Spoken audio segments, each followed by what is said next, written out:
Hey, everybody out there. I'm going to talk a little slowly so I can listen for the delay in our stream and make sure my voice is actually coming through and I'm not just gumming at you all. But I am Andrew Greenberg, Executive Director of the Georgia Game Developers Association and producer on Emperor the Fading Suns Enhanced, our redo of our 27-year-old classic 4X strategy game, Emperor the Fading Suns. And I'm very happy to be joined for today's stream with, let's start with Tygarlily, who I realize is actually on my Emperor the Fading Suns shirt. See, Fading Suns? Tygarlily as Theophana Al-Malik with an awesome sword. Well, don't confuse everyone because I think there's tanks in the game called Tygarlily, right? So it's like, oh, we've got to do that. We got to do that. Yeah, which I'm really hype. I'm in a video game. Hi, everyone. I'm Tygarlily. I'm a streamer, content creator for a lot of businesses of Atlanta. Specifically, at this time, I'm a creator manager for Ants Online, and I love making content and spotlighting indie games. So thank you, Andrew, for inviting me to join you today. Sorry. I'm getting distracted. I have cats flying around the room. But yeah, so I am just here to learn more about the game. And since this is your project, I'm excited to learn about it. But what I'm really excited about is learn more. Learn more about our special guest. I'm going to throw it to our next guest. All right. Well, thank you, for both of you.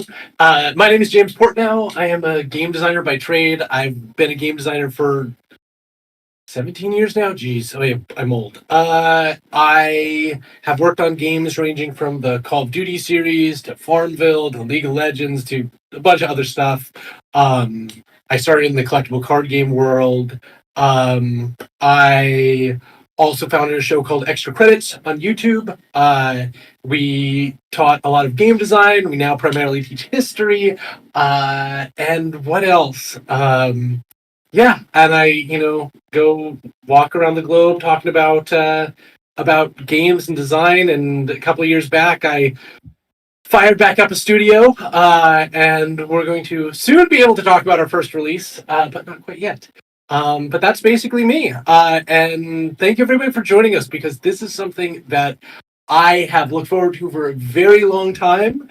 Emperor of the Fading Suns was one of the foundational games for me when I wanted to get into game design. This game came out when I was like 16, and this game taught me a lot about design and a lot about how ambitious and far-reaching we could be with some of our designs, and just how thoroughly we could paint a world other than our own. So I'm really excited to get to play it with you guys. Awesome. And perhaps most important in his background, and certainly most prestigious, was he was a Siege keynote speaker. Sorry, I'm looking at the key sword and messing up. Keynote speaker. We're doing great, Andrew. In 2018. So go back and look at those videos. Lots of good stuff. Speaking, giving great input, and we played a fun horror game together. Speaking of Siege, if you ever want me back, I mean, I love you guys. I would be happy to come talk. I've had to write a million talks since then, so, whatever you want me to talk on, I'm in. You got a secret plan for October. So remember, everyone, we're doing Siege at DreamHack again in October, and we're working with Shao Kahn. So we're hoping to have James at one of those two, Shao Kahn in late October. Oh, those dates don't work for you. I can see the grimace on through the Discords. October might, because I am doing Brazil, then Vietnam, then Pakistan. Somewhere in there, I'm getting down to Indy for Gen Con, and then I'm going up to Germany for Gamescom. But that's my summer. I think by October, I'm actually back in town, or at least in the States. This would be the second time that I've rolled into one of your events immediately after a 12-hour flight, though, possibly, and, tried to look like a human being. It makes the speaking that much better. All right, thanks to everybody who's tuned in already. This is looking good. I will be looking to my left for the chat, but right now I'm going to share my screen for the first time. because something interesting we're going to do is actually do some of that game design that James was just talking about. So we'll allow you to mod almost everything in EFS. And part of our update of the game a couple years ago and what we're working on right now are even more mod tools. So we're going to do a couple cool things really quickly. And let's start with the DAT folder. And this is going to take me a minute to share screen and do all that funky stuff. While Andrew's working on that, I have some questions for you, James. I know that you're a game dev, but you've dabbled in YouTube. Can you, as someone that is just starting to make content for YouTube, what is it? What content do you focus on? You're a game dev, but you've dabbled in YouTube. My advice is going to be bad as someone advice, that is because just starting to make content for YouTube, what is it? What content do you focus on? Do the thing that you care about, and that you like. Okay, let's start at look at what's out there, and then ask yourself, what do you uniquely bring? Right? What is it that you as a creator bring that isn't already out there? Because if you're just trying to do what everybody else is doing, other people have got such a head start on you that you're never going to catch up, right? So figure out what it is that you bring and what it is that you want to bring to the world of YouTube. And then just make sure that you do it consistently, day in and day out, right? In our case, it was the fact that as a game designer working in the industry, I was in a unique position at the time to be talking about game design. Right. Yeah, I feel like, tell me a little bit about I'm going to say tell me while you tell chat about what content you're putting out there.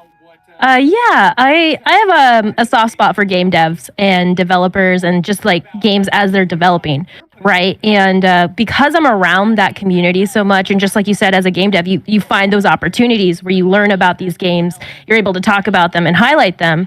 I was just like, hey. And then Thor's like, you're good at that. Why don't you make YouTube videos on it? Like, this is easy for you. So, and if you guys know who Thor is, it's Thundercast in chat. So I'm like, oh, let's try it. So I started at the end of December. And I've done work with Andrew in the past, at SiegeCon actually, but more like content creator, like what's the importance of using a content creator or like a streamer for marketing your games. But now I'm more on the developer side where I love learning about them. So that's what I'm really trying to highlight. And I want to expose these games without being biased about it, right? I'm just like, hey, I'm trying to check out this game today, like Empire of the Suns. And just be like, is this good? But like, I don't want to be like, hey, this is for you. You got to buy it. I just want to show off the game. And so that's the sort of content that I've been providing for Ant Online. I used to be a full-time creator for myself, which was great. I started in 2018, but now I work for a company and I do what I used to do for myself for them. And it's just so great having them help boost and support me in this like process of learning about game development. Oh.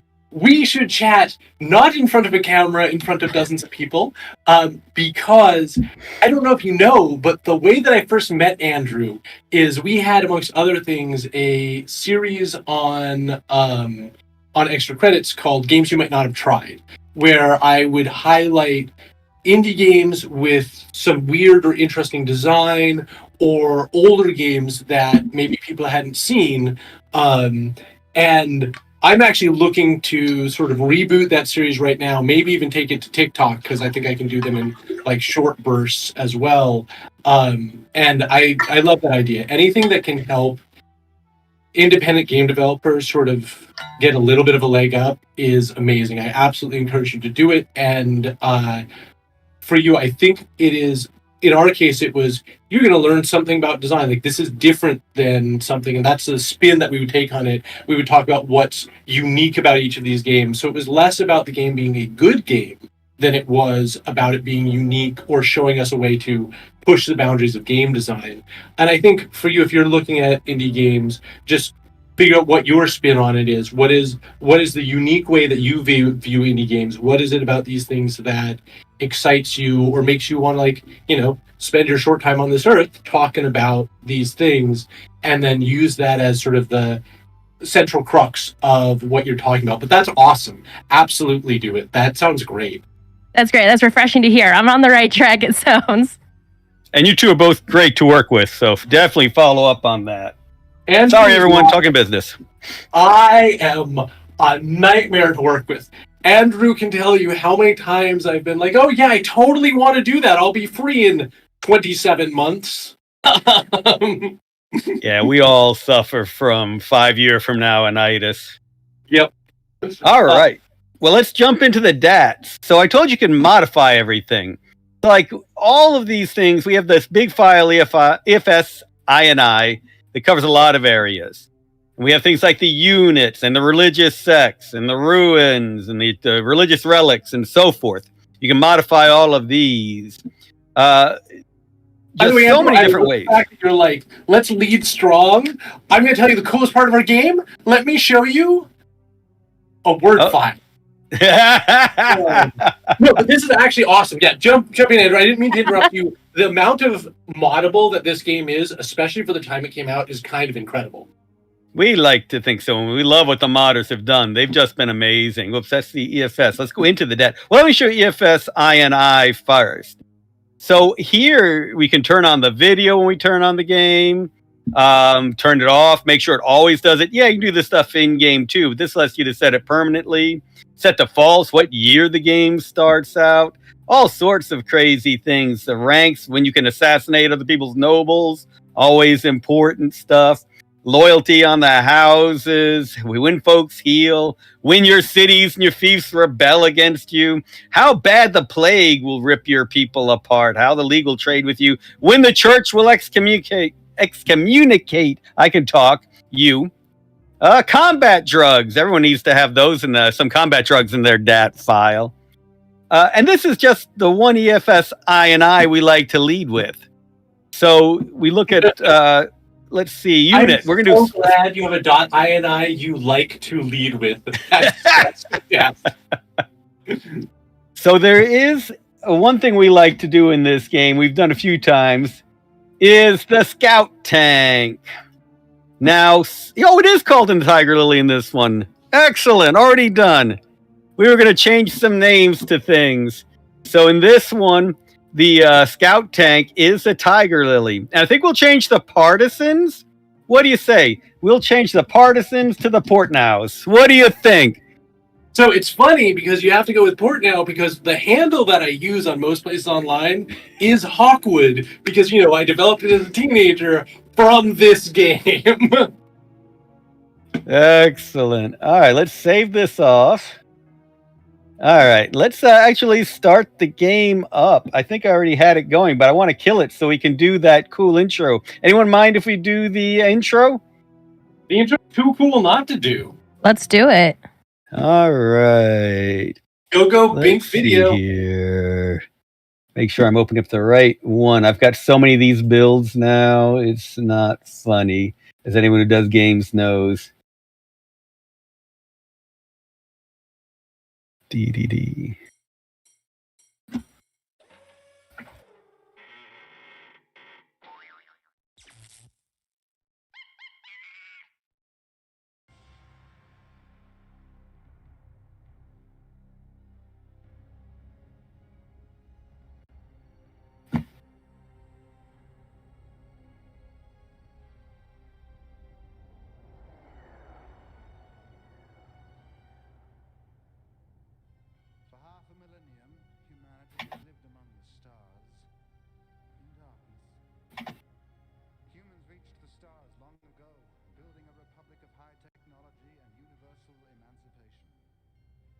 So do you prefer James or Hawkwood?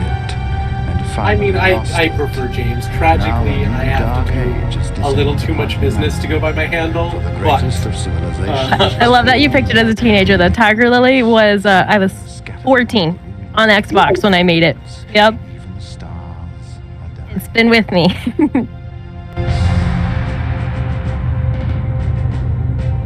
Then from the ashes of our ruin, man, Vladimir, none of you youngins know how cool this was back in the day. Emperor by popular decree, and how long it took our machines to render. Under his cunning. Oh man, I can imagine. Yeah, we were doing this in 1995 and 1996. This is our first anything 3D game. Wow, it was. It took some bandwidth to just do this. And the people you'll see walk, that was some of the best walk cycles you'd see back in the day in games. Well, what blows my mind is you did this in 3D, because the game's in 2D, and I'm like, I would never hire 3D animators and 3D artists to do just a video for a 2D game, right? I'm curious about your staffing plan at some point. Well, actually, there is a method to the madness because we modeled the units in 3D, the vehicles especially, the tanks and so forth. And while we were working on this, we were approached by SSI, which then had the Games Workshop license. So we actually shifted that 3D team over to our Warhammer 40K Final Liberation game, which was the epic mechs versus tanks versus tiny little 8-pixel orcs. And that's what our 3D artists end up doing, modeling these 3D tanks. And again, we're talking about 200 to 500 poly tanks that would take all night to render on our decent machines. Final Liberation was good too. I mean, like, not as polished as this, but like, as far as 40K games, it's been until the last couple of years that we had things to rival Final Liberation. Well, I just had someone from England seek me out to interview about it. I just did an interview like last week about it. So this, again, a game from 97 that we can't do much support for because the rights are owned elsewhere. Can't do stuff like this. We did a Chaos Marines mod for Final Liberation, and we had all these plans. Oh man, I wanted my Skravens and my Goblins, but we weren't able to do it. His great team fell apart. How big was the team for this? Sorry to interrupt. Like, how big was your team when you made this? Igniting a war. We were doing 2 games at the time. We were about 13 people. The Commonwealth of Humanity was shattered. Yeah, not exactly Activision size. But 13 is still a lot of people. Yeah. We were fortunate for a while. So dies humanity's Like, hope. very tiny for a game of this breadth. Oh, it's 13 people split among 2 projects. Right. So you gotta have like what, 6-7 people on this? Maybe if this project's a little bit heavier, 8 or 9. But like, so when you guys jump into this, one of the things that's impressive about this is if you compare it to like Civilization or most of the other 4X out there, the number of worlds that are fully mapped out, fully rendered, that you can play across the whole thing, nobody else was doing it at the time. And to this day, I don't really think I've seen another game that's tried to make a universe where every single world, the surface is entirely playable. Yeah, and with our random, you'll get all new ones. And people love the map editor. That's one of the things the modders love the best about the tools we've given them. And we're trying to make it better right now. That's been a big conversation within the team, how to improve that. All right, Emperor of the Fading Suns. Thank you, Christopher. That's some kind words in the chat. Much appreciated. We had a lot of fun with it. Now you get to see us do a 3-player game, multiplayer game. All right. So we are starting anew. We will go with the classic historical setup. And we will have historical, ahistorical, future historical, hysterical. I'm going to be Lee Halan. Tygarlily will be the Hazat. Nobody's being Decado, so we're all ganging up on them today. And James will be the good guys. What was that? Nobody's being the good guys. The Decado's good guys, absolutely. You know, absolutely. And I know, James, you remember that the Hawkwood we actually started in our Machiavelli the Prince game as one of the mercenary lords trying to conquer Italy. So it was really funny. I was wondering if that was the case. Doing a lot of history on Extra History, the only place I've ever seen Hawkwood is the famous mercenary captain. And I was wondering if that's where the inspiration comes from. That makes sense. That's fantastic to hear. You've solved a question I've had for decades. He was actually a major part of our Merchant Prince game that won a Game of the Year, and then we turned into Machiavelli the Prince, which focusing on God. All right, so we've got 3 human players, 2 computer players. Look at those brand new modern computers we used as icons. Oh, yeah. If you can see these with that, well, it's not a 5 1/4, 3.5-inch floppy disk drive. Oh yeah, this is state of the art. Look at that monitor. No, none of your LEDs. Now that's detail. Yep, and that brain is modeled on mine. It's about the same size, small enough. All right, here we go. All right, so I am going to move up my difficulty average, keep everyone else at beginner. What happens is the game creates an average difficulty for everybody, but certain things like being excommunicated and the like reduce with the beginner setting. So I'll have a more difficult time. They'll have an easier time. We're definitely leaving Plague on. We're leaving Rebellion on. You'll get the combat report, turning off tutorials, turning on play by email. And you have this cool security function where you can have a password when you pass your turns around or not. I'm going to leave that off for now. Universal Warehouse on makes it easy. That means you can make something on one planet and it can be used on another planet. Consume food, yeah.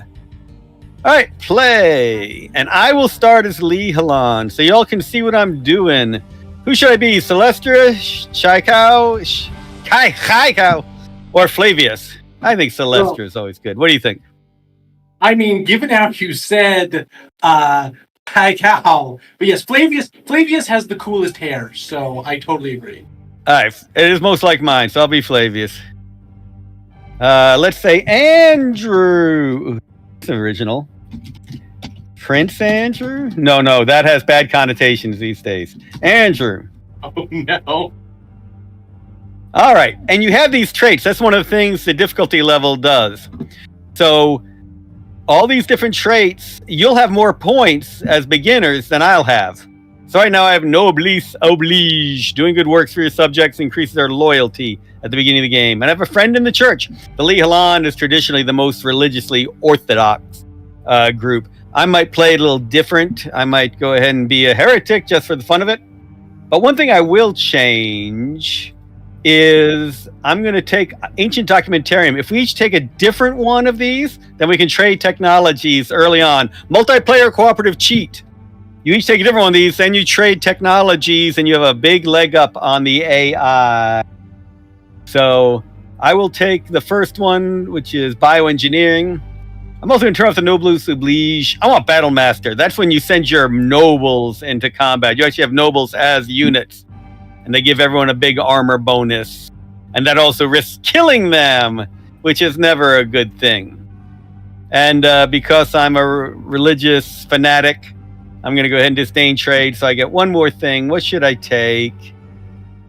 Should Flavius have charismatic leadership? Sure, that sounds good. Our move is just to take disdain trade and click OK. You talked me into it. Yeah, you can do that as a handicap. Have an extra negative trait over your positives. All right, so I start with some knowledge already.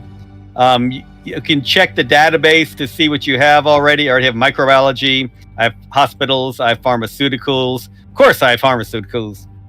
And that allows all kinds of cool things. I can build biochem plants. Hospitals are going to be important for when the plague starts hitting us.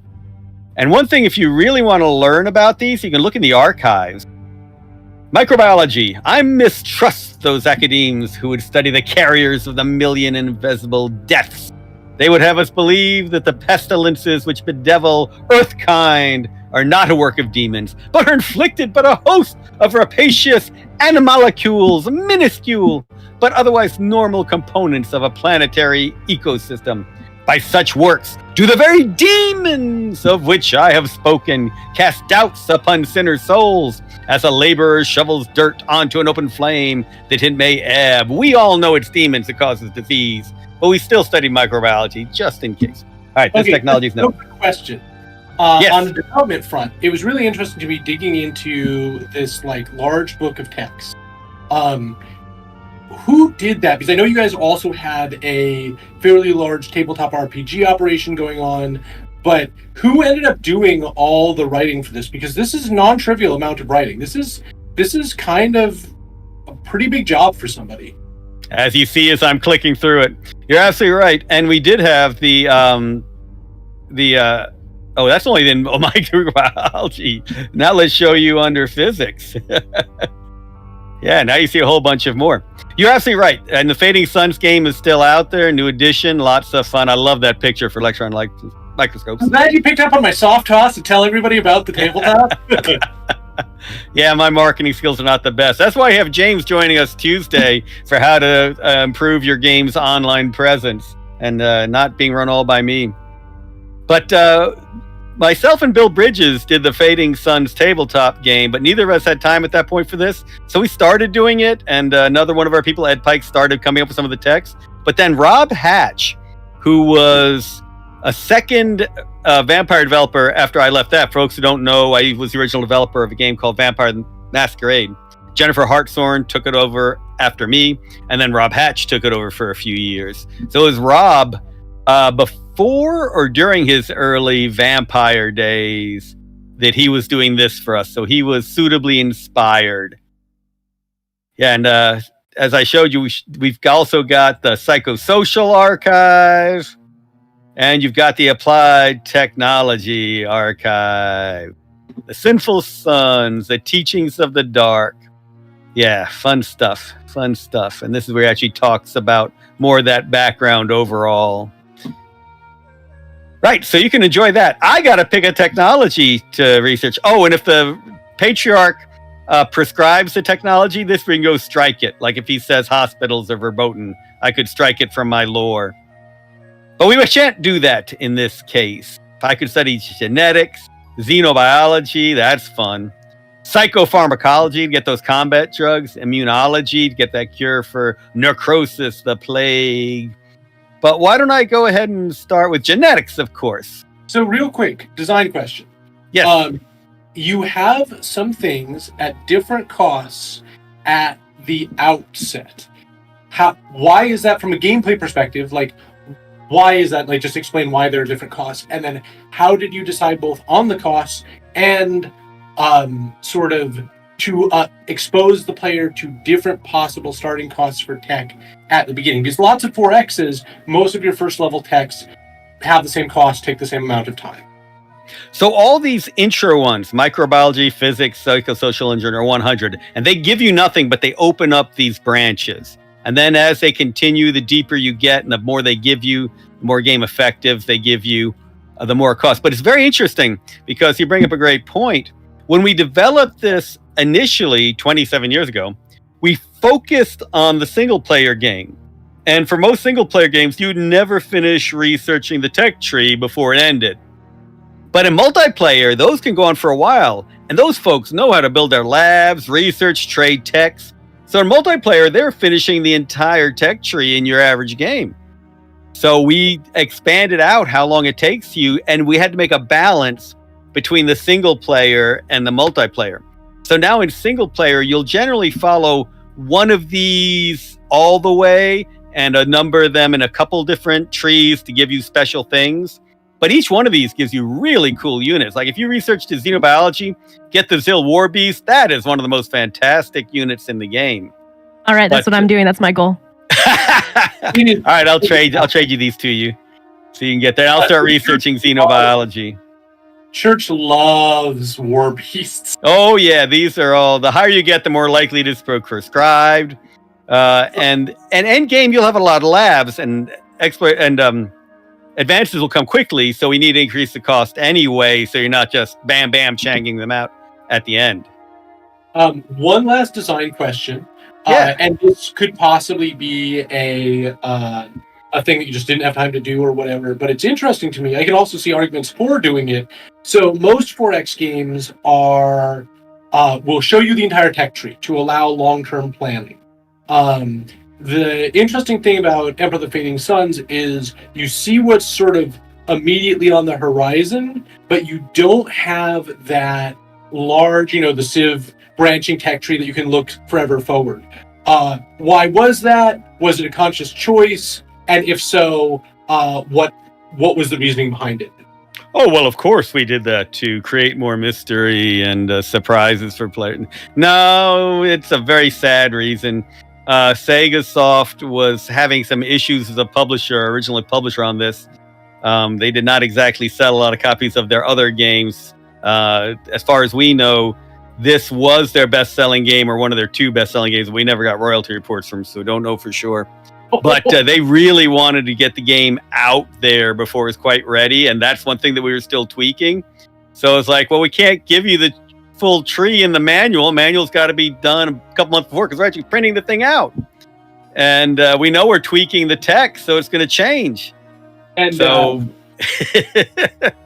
on that front, by the way, what you said initially, it's funny because I agree it might have been better. Also, you'll never ship a game with everything that you want in it. Yeah. Like, you're starting out, don't worry about it. We all know that every game we've ever shipped isn't as good as it could be.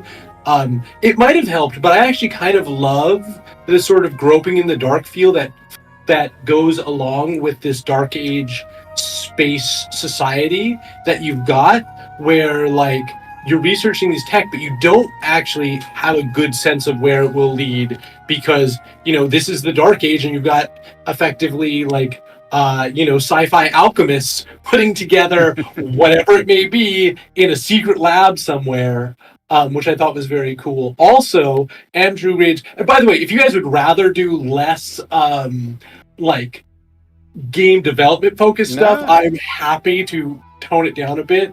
But Andrew raises a really good point. For any of you guys who are working with a publisher ever, nobody will ever object to it. Make sure you put rights to audit in your contract with developers. Oh, yeah. But then that's got its issues, too. I've got one publisher I know owes us those 6 figures from Multicoon, but we'd have to audit them in New York and then sue them in New York. So that's the thing. You'll rarely actually ever exercise those rights, like Andrew's saying. But I have had more success getting my money with the possible threat of being able to audit them and them just knowing that I do have audit rights than when I have no recourse and they can just tell you, oh, yeah, we paid you. You're fully paid. Because unfortunately, like, it's not even out of bounds. Plenty of publishers, just like plenty of indies, struggle at times. There will be times where they just run out of money, right? And they have to choose who not to pay. And if you do not have those rights, it will be you. That's absolutely right. Great point. Anyway, That's a really good point. Spent way too long interrupting you during the screen. I will silence for a minute. All right, we're going to research xenobiology so I can trade my Zil War Beast to Tygarlily of the Hazat. And Christopher, you can invade old Earth, but they'll still keep prescribing text. The church is everywhere. All right, researching xenobiology. New patriarch is Orthodox. You can actually change that over time in the game. So I'm beginning up Byzantium Secundus. This is the empire of the old Second Republic. You can see their stuff here. I'm going to explore it and show stuff to you about this planet. But you have to have a noble on here to vote to make someone regent and then emperor. That's all what this screen will be. Every 10 years, there's a vote. We're a democracy of 5. The rest of the world needs to listen. Universe needs to listen to us. So it's very important to keep that noble here and alive. You can't officially fight here, but when you research assassins and you backstab someone else's noble here, suddenly they can't vote, and it's very easy for you to become emperor at that stage. But I got way too many troops here. These are all to defend that noble, but I'm going to take some to my planet. That's how you load. You see how I load folks on? Whoops. I loaded them onto my spaceship that way. See that great 3D art on my freighter? You unload them that way, you load them this way. And these are power legions. You right-click on them, and you see the armored legion. All of them, of course, following the orthodoxy, good little Halan that they are. The gray phoenix means that they are basically veterans. We call them experts. If you see gold, they're elite. If they have no, they're rookies. They're novices, noobs. All right, but I'm going to go ahead and put these 2 on. You see, I just dragged them on the spaceship, dropped them into the freighter, and my lovely freighter is now loaded up. So we exit. I double-click on my freighter to select it. That brings along the cargo. Suddenly, my shoot into space, launch spaceship button appears. I shoot it up into space, and look, there's an Imperial fleet right there with big stuff.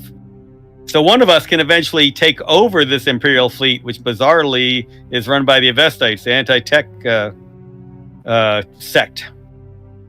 But I'm going to take this to my home planet. These are the jump routes. We fly between jump gates to get to our different planets. And mine is the purple one. Over here. of Kish, and you'll see I've got my fleet over there. So I click on Kish, you'll see the route appear. Green is the jump route I'm about to do. Red will be next turn, so you can only make one jump a turn, even though I still have 2 movement left. And I click this continue movement button, and I fly to Criticorum. And now my units cycle to Kish, and I will come back to the Byzantium Secundus ones. So I'm going to leave the fleet in orbit here, and we'll take a look at Kish itself. Farms make food. Got another farm over here. The palace is where my nobles rules. These are my vote scepters to allow me to vote. Got engineers to build things. The labs where they're working on Tygarlily's Xenotech. Shield protects these from orbital bombardment. Yes, this is a game where you can do space to land combat. The church where I can change my sect, S-E-C-T. Factory to build cooled units. Mine to make metals. What else do I have right now? I don't have much. I got to get a lot of stuff. You'll see there are these fiefs up here. These cities I don't control. These are rebel Lihalan who don't recognize me as Prince Flavius, Lord of the Lihalan. So they must be brought to heel as quickly as possible. I can march my troops up there. I got a nice fort full of units here that'll move quickly. But one of the secrets of the game is that you can just fly around with your spaceships and move very quickly. So I'll show you the neat trick to both of you. So I've got these 2 assault landers, my pretty assault lander. Well, I got a pretty cruiser. That's my big orbital combat gun. A couple frigates. Here are my assault landers and the bulk hauler. The assault landers have an advantage in that they can land outside of cities without taking damage. My big bulk hauler will crash land. It will probably survive a couple of those, but you don't want that damage. That green at the bottom shows their health. So I'm going to land these quickly on the planet. I'm going to put them in the palace where I saw some units. You don't want to take out your palace defenders in a multiplayer game because someone else will come in early and just gank you. But that's what I'm doing. And I'm going to put an artillery, a couple artilleries in that one. You want more mixed combat units, want more variety, but that should be good for what I'm doing early game. So you see they still got 2 movement. I'm going to shoot them up into space. I'm going to bring them back down. I see that there are a couple of fiefs here close together. So I'm going to land up here, unload my units, and see what's in there. And we currently see an anti-air gun, a tornado, an artillery unit. So I'm zipping through this so we can get to the next turns. I'm going to fire down here with my cruiser, show you space-to-ground combat, and try and blow up that tornado. Oh man, it's more survivable than I thought. All right, we did a bunch. Right click gets us back on the planet, back to those units. And now I can just click on the farm, attack. And here's where I find out they got more stuff in there than I thought. No, had that stuff. So we killed them. We took a little bit of damage. You see we're down to yellow on our anti-tank gun. Gonna move into the farm because we'll heal faster there. So real quick, can you take a second to explain the rules of combat? Because your combat system is very cool and unique. Like I don't think I've really seen another game do the style of combat system that you guys have there. And that's why I allow all that modding, because there's so many cool things about it we let you change. Whoops, I want to go to the fort. So we've got more variety here, including a Tygarlily. That's me, I'm a tank, watch out. Actually, I'm a scout, so I'm watching you. That's right. Through her streams, she is watching you all the time. All right, so on the Wolfen is our standard tank. You see all these different stats, cost to build, maintenance, to every turn you got to pay that. It's armor. When it's green, that means the sect is having some sort of positive influence on it. So being Orthodox, it's got better psychic defense, armor, better spotting. Other sects give better bonuses. What was that? Oh, I was just saying it's also got an officer in the stack. Yeah. Officer gives you a bonus like a noble does, and I'll show you that in the next attack. So there's a thing called rank, which shows you where they are. So the officer is rank 6. The Tygarlily is right up there on the front lines. It's rank 1 because it's a scout. Wolfen is 2. The Smiter, which is artillery, is rank 5. Anti-air is way back in 8. Militia's on 4. Anti-tank gun and artillery are at 8. So infantry is usually in the front. Tygarlily obviously is, because Tygarlily is brave, as opposed to these officers hanging out way in the rear. So be careful with my feelings. And the ones in the closer ranks will get taken out. And we have different types of attacks. Air attacks, close attack. The Tygarlily has 5 accuracy. Not a huge amount of damage, but good to hit. The Wolfen, less accurate, more damage. The Smiter, a lot less accurate, more damage on indirect, which is artillery. And these happen at different times. The indirect phase will happen, air phase, direct, etc. You have multiple phases until one stack is either wiped out or routed. And you might rout some of your units too, but still win. So you can send assassins who can attack in the rear ranks, the 5s and 6s, where the officers and nobles hide, while everyone else is battling it out up front. But if it's got a low rank, that means it's most likely going to take damage in your fight. So, I am going to... Yep. Did we talk about the order that things shoot in? That focused on rank and also the type of attack. Right. Yeah, what do you think about it? What have you enjoyed with it? Oh, me, I just thought it was very cool because you've got this really interesting interplay of, okay, here's the rank, so here's sort of the order that stuff's going to kind of be shot at, but at the same time, I have this sequential attacking. So if I've got a bunch of like infantry or whatever, they might be really good at close combat, but they have to get there. So a bunch of infantry running into a bunch of artillery will actually get taken out before they ever, hit the front lines and get into melee with that artillery. And you've modeled that system very coolly by having the ranks and then also the sequence of attacks where it goes like artillery, direct, like I forget what exactly all the names of the different orders of shooting is, but it creates stuff that feels like how that battle would go with people charging across the field. Yeah, that's absolutely right. And if you have all artillery, you'll grind them up a little bit, but then those foot trolls will get through there and your artillery's gone. That's that close combat. Here, you'll see the officers pretty decent on close combat, whereas these are better on direct, which is tank-to-tank equivalent. So you're absolutely right. This artillery here with their indirects is going to go first. Pop, pop, pop. But they're not going to take out everybody if you got a big infantry site, and then they will wipe out the artillery. So again, combined arms is the way to go. Or all right. Enough artillery that nobody ever gets to shoot back. If you have a stack of 20 artillery, it's pretty potent. But if you don't wipe them out, that expensive stack is gone. All right, where do I want to move my Tygarlily? Oh man, we got weird stuff happening over here. So let's go explore over here. There are weird things over there, I can tell. I mean, the road's off. The road? Yeah. So you'll see the Tygarlily starts revealing some of that fog of war stuff. Yeah, as you move in. Yep, but there's something down here we know, because this is weird. There's a fief over there. What the heck's over here? So we want to discover that. So that's moved. I got one more movement. I move 1 on roads, but then it's 2 on the sands of the desert, and that's like 3 or 4 for. And the different types of movement. This one is tracked. Where do I say that? Move type T, tracked. Different types of move cost different things to go in different areas. So if you get the hover stuff, just fly across the board. All right, so that Tygarlily's gone as far as it'll go. So I will read past it. You all sit there waiting on reinforcements.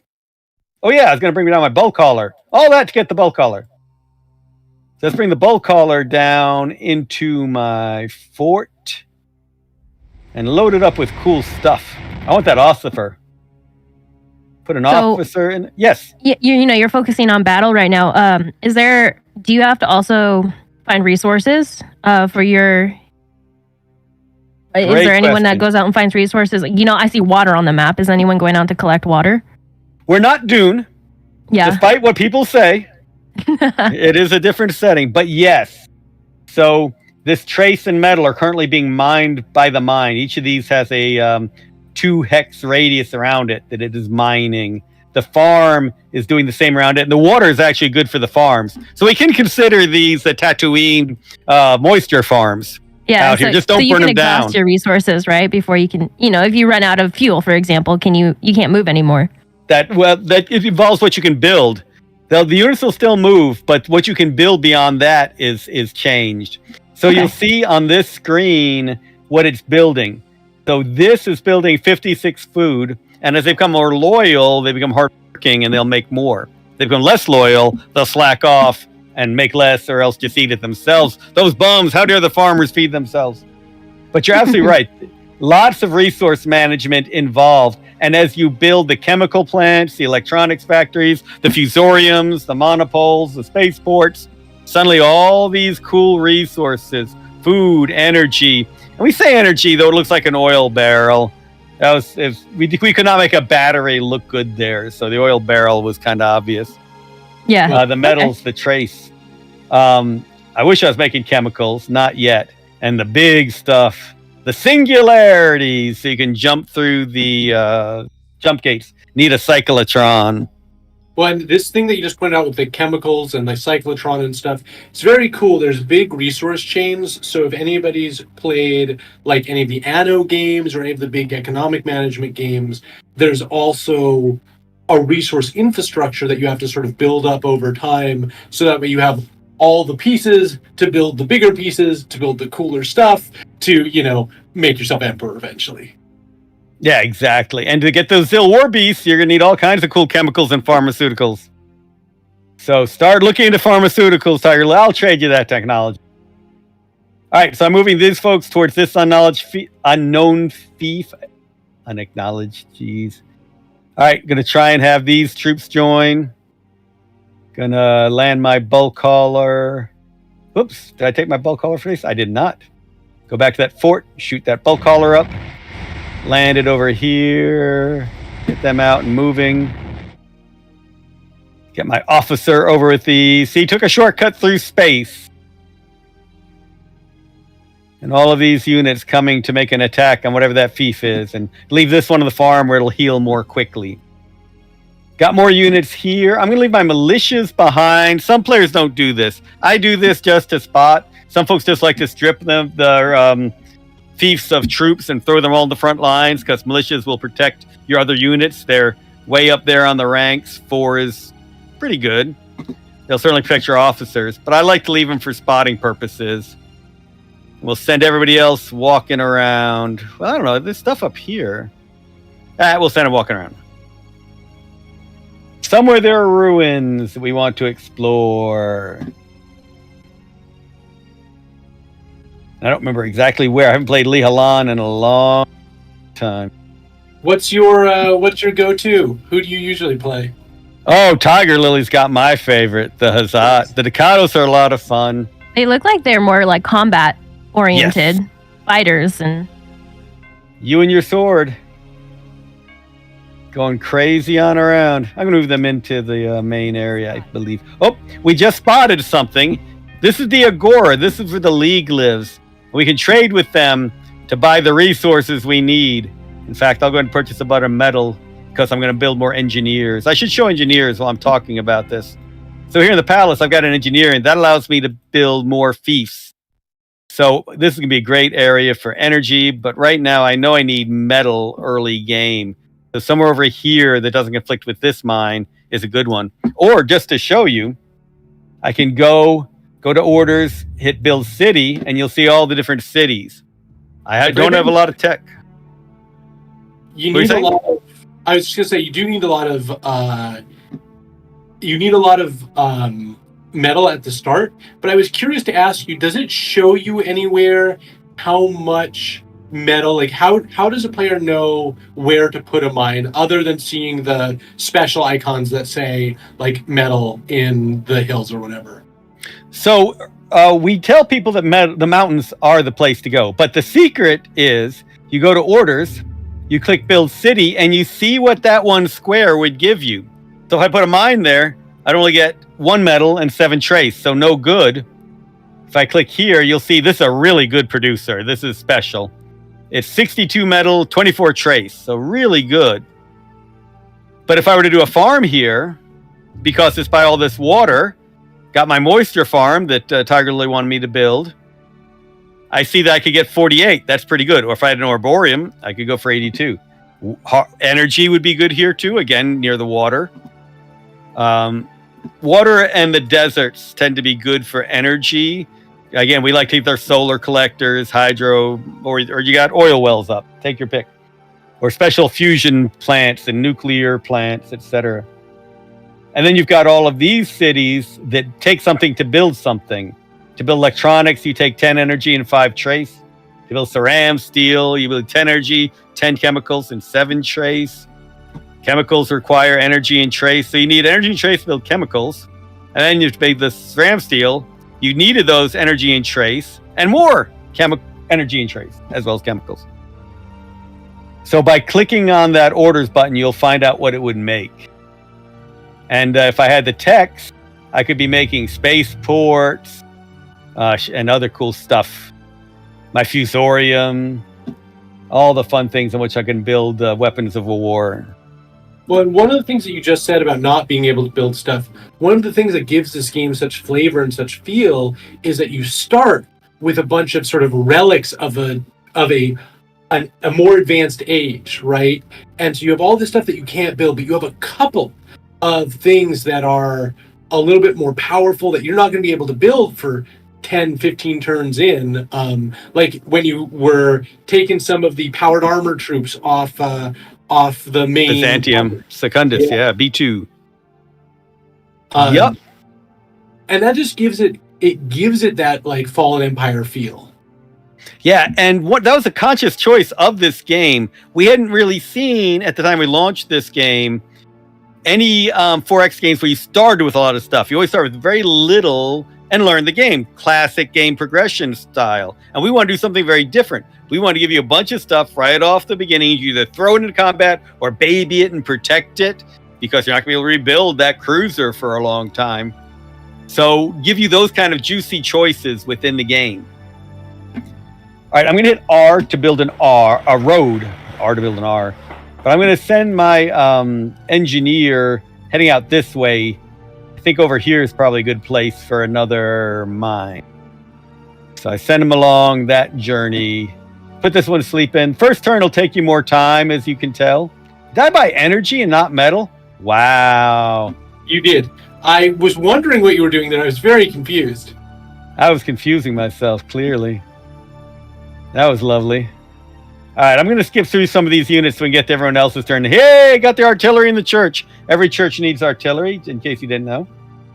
I got some stuff already under my shield. I'm going to send you them. Those are PTS guns. Those are the planet-to-space guns. If anyone attacks me, I got ways to shoot them back, but not all over the planet.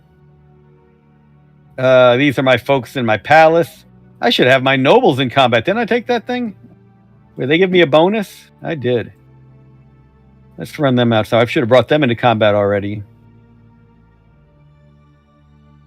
Blast through a lot of these so I can get the game over to you. Back to my Byzantium stuff. I did want to show you exploring Byzantium. This is how I was going to show you spotting units. And yeah, you want to see the good units. This is the Imperial Legion with their Mastiffs, their Shock Legions, the Dire Wolves.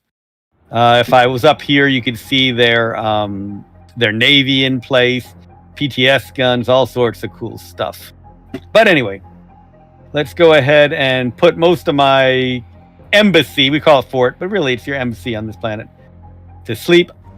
And I always recommend that new players explore the universe in their frigates, which is risky because you can encounter symbiotes, rebels, and all kinds of things. Let's go look at good old Malignatius with one frigate. Let's send another frigate over to Rampart, sure. And just explore, because if I clicked on one of these planets, I don't know anything about it. We lost our map. But now that I have flown out to Malignatius, I can see a grayed out map, and I know where to land and start attacking. So you do want to explore and get a sense of what's on those planets. All right, so I moved all my units. Oh, sorry, keep going. And I would normally be done with my turn, but we're going to do some diplomacy. This is exactly what I was about to bring up. Your ability to betray humanity and sell the maps to aliens. It looks like I need a lot of star maps in order to do anything right now. Yep. You can trade maps between yourselves, you can do all sorts of diplomacy with each other. So if we don't know you're really Lazarus yet, you're going to get to choose which of the maps you want. I'm going to say, give me an alliance with you, and I'll give you technology, microbiology. We could do all kinds of things. I could give you a planet map, war pact against the Hawkwood. I mean, against an AI. Or we could go to Or. Give me an alliance with you, or I'll declare war on you. Unless the patriarch excommunicate you. I'll unleash the plague if I've got plague bombs. And well, let's go with that. Give you technology, like I was talking about. Real quick question on this screen. Yeah, I mean, I love the OR function because that is not something that you see in a lot of sort of 4X games with diplomacy functions. How are you tracking the level of how much each faction likes your faction? So everything impacts it. Obviously, alliance gives a big bonus. Whether you've given technologies, giving them money matters. Stabbing in the back will obviously lower it, declaring war on them without doing it formally. But one of the most important things is how powerful you are. And we still need to keep tweaking this as one of the things we're talking about within the group. But right now, how strong you are definitely has an impact on how they react to you. But yes, there is a like that can build over time. So have an alliance, give them some technologies, suddenly it becomes more likely that they'll be giving you things as well. But that power plays a strong role as well. And if you declare yourself emperor, how does that affect everyone's like of you? Yeah, if you built alliances, it'll actually limit how bad they'll strike. So this is in the tabletop game, classically how Hawkwood of Prince Lexi's House Hawkwood did it, was creating alliance with the Al Malik and several of the League, and finally the Church, until it was only the Hazat and the Ducados opposing him. And we want to kind of replicate that, where you can have friends, because they have to vote with you to make you emperor in the first place.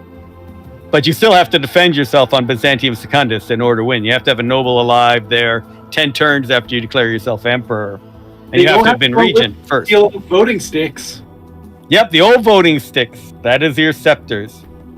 And you can do separate diplomacy with the League, votes, embargoes, future favors. They can give you loans, secure loans. You often need that in this game. The Church can excommunicate folks for you. They all have vote sticks as well. You can see how many people are in each sect if you want to change what the patriarch is. You make him your sect. That's a big advantage. And what James was talking about, selling out humanity, the Vow don't want anything except maps of human space. And you can sell them that. And then the mysterious Vow can do some weird things. I mean, you did blow all your money on oil barrels. Yeah. Yeah, I'm feeling Could very you resell those right now. though? The oil barrels? At a discount, or I could sell them to you. Hey, Tygarlily, need some oil for them scout tanks? Sure. I have 0 right now. I have a lot of wheat though. Unfortunately, the main way to trade items back and forth, you have to go to war with each other and grab them, and then make peace the next turn. Well, let's build an alliance so we have less severe damage to each other, just, everything. And then I'll get some oil. That sounds great. There you go. All right. So that's essentially my turn. So I'm going to end turn. And now it prompts me to save it for multiplayer. So let's call it now Tygarlily. Okay. Man. And now I'm actually going to quit game. And this is the one thing we haven't tested yet, everyone. So if the stream blows up, you'll know why. Multiplayer? Going into the save file. Yeah, you can see I got some bugs in there that we have fixed, I think. Tygarlily turn.save. So I'm going to drag it into our Discord. And Tygarlily, you should have it. Oh, nope. Got to hit return. Okay, so I've downloaded the file. As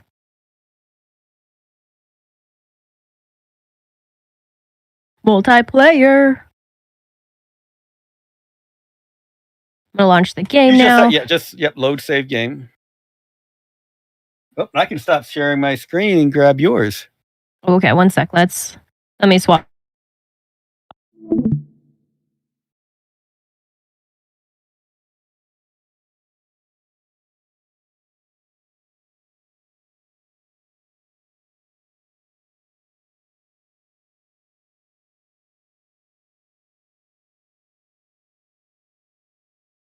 Yeah, so just put that Tygarlily turn.save in the save folder.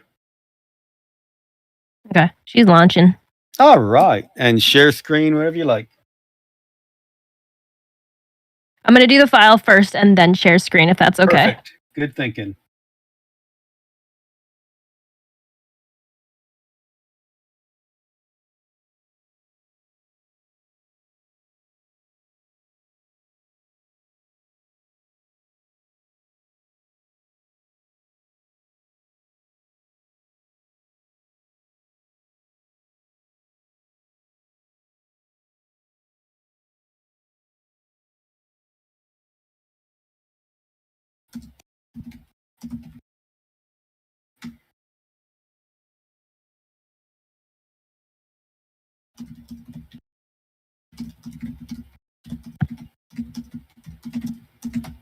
Now's when we should talk about game design. Yeah, it was interesting back in the day when we'd walk around the office with those 3.25-inch discs passing in between computers to do our turns. You could also hot seat it. Who knows what that is anymore? Dude, I spent so much of my high school hot seating this game. It was fun for those of us that don't know what hot seating. You kids. Yeah, where you just have it on one computer. I finish my turn, then you walk over. You've been working on building a tank for us, and you come in and do your turn. When you're done, you go grab the sound engineer to come in and stop making sounds and come do their turn. Well, you mean an hour and a half later when you finish your turn. That's why you have to start a game as soon as you get to the office to work each day. You keep playing it. Lunch is basically diplomacy, everyone arguing and backstabbing each other. And then you get back to the office and do it again. You do a full turn before lunch and a full turn after lunch. I mean, that's what the workday is for, isn't it, James? I mean, the time we had a one turn a day, like everybody had to at least take one turn a day policy. One quick thing while we're getting this set up, do you want to set the stream delay to 0 because it was a little bit harder to follow what you were doing with you'd be like talking about something and something else was like appearing on the screen because it's delayed by a minute or whatever. Yeah, restream is a pain for that. Are you not watching my stream in Discord? Oh, I am, but I'm also watching the YouTube, and I meant like if I was just a viewer following it, I'd be like, wait, you're talking about this tank, but we're looking at spaceships right now. Oh, really? They're not linked, they're not syncing. Oh, maybe I got you muted there. No, you're right. You're right. It probably is syncing. I am probably hearing your audio through Discord and your video through YouTube. That's on me. That is 100% on me. Good. Yeah, the issue with the 0 delay is I do this through Restream. So sure. That's a little bit of a pain. And Christopher, I like Christopher says it's not hot seating, it's wet seating. Bring your own sleeping bag. So come on, all of us as kids had our overnight gaming adventures where sleeping was definitely optional. I definitely remember games where at 6 a.m. we'd all jump on the bikes and go through the neighborhood after gaming all night. I remember one day where we were playing EverQuest till like, God, it must have been like 9 a.m. and we stumbled out of my basement and my buddy just looks up and goes, dude, the moon caught fire. Also, I see somebody is asking you about your White Wolf days. Do you have any cool design stories from, like, I know this is an EFS stream, but any cool design stories from the rest of your illustrious career? Oh, I don't know why Mage has been coming a lot recently, but people keep asking me about that magic system. That was our 48-hour magic system. The magic system that got turned into us during development was at the very last minute and such garbage. Myself, a couple other folks, Travis Williams, who now works with Oculus, basically redid that whole system in 48 hours. So if you played Mage, the Ascension, you know what was so crazy about those first Mage rules. I mean, it made for a great game, but whoo, they were not tested one bit. So I'll just tell you, test your magic rules. I miss the days of tabletop gaming when it was so fly by the seat of your pants. Like, I didn't really get to experience it a lot, but I got to experience it with collectible card games because I was working on collectible card games to pay for rent on our band's like practice space. And on the one hand, it was kind of terrible. On the other hand, as a designer, it was very liberating, and we got to see creative stuff. Like the idea that there was much less of a sense of what was possible, or what was impossible, rather. And so, man, I kind of miss those days. Yeah, and as TCGs, you do something we had to deal with, which was a big launch had to happen for Gen Con, or you lost so many sales. So that Mage launch, we had a very specific deadline because that book had to go to the printer. We had to pick up the books and then drive them to Gen Con. And you could not miss that deadline, or you missed tens of thousands or more in sales, which for a small game company was critical. And CCGs, at least through the 90s, same thing. Did you ever talk to Peter about the original Magic Gen Con launch? Oh, yeah. Yeah. Because, man, what a nightmare. The Magic cards didn't actually show up. It was supposed to launch big at Gen Con, and the order didn't show up for the first day and a half of Gen Con. And then they had to get fans to go help them unload. Right. Because it was like a ton and a half of product or something. Yep. What you got to remember is that the team behind that was very much the White Wolf team as well. Lisa Stevens, who then created Paizo, was VP at Wizards of the Coast when they were launching Magic. And she's absolutely critical to the existence of Vampire, a name that doesn't get mentioned with it enough, and critical to Magic, and of course, all the amazing things at Paizo. Well, and heck, your name is in the rule books of half of the later Magic card games and stuff. So, yeah, I mean, I feel like there was a time when the community was small enough that like kind of everybody overlapped a lot in a very cool way. Tygarlily, how'd you do that? You didn't even share your screen.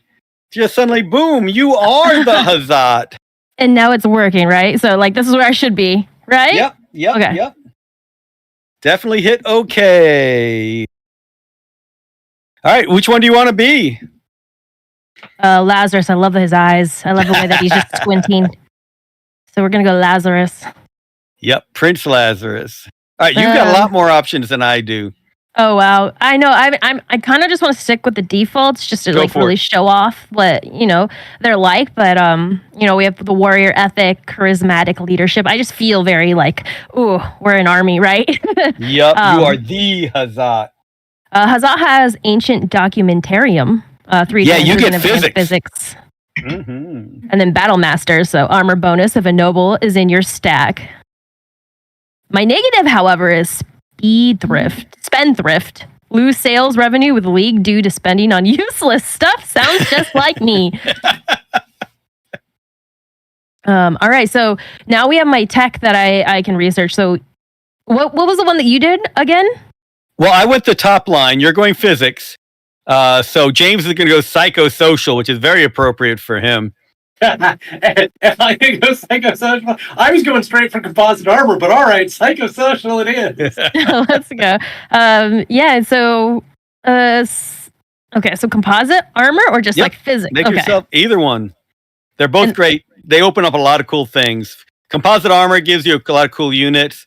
The energy one lets you do a lot more cool techs. All right, researched tech. Are you sure you want to research? Yes, I do. Thank you. Orthodox, and then there's no next or previous, so exit. Is this you? Whoa, that Flavius, he's so cool. I mean, he's just the best. He's the Mac. It An feels alliance. like to me. I would reject it. Art based on Portnow when he's shaved. That microbiology, I guess. All right, so it's, new player. This is super overwhelming. I start off in Byzantium too. Yep. But like, Secundus. what should my first thing be? I have 0 oil, unfortunately. Yep, you will want to develop an energy center back on your home world. You can't build on Byzantium, really. So there's actually a big tutorial we could be playing, but we're not worrying about it. So you might want to go straight to Aragon. It's off to the right. That's my home world? See. That is awesome. There you I'm only go. saying that because of Lord of the Rings. Exactly. All right. Oh, this So you looks got all this kinds is more of stuff. friendly. There's a really cool secret about the Hazat in the beginning of the game. You see those boaties?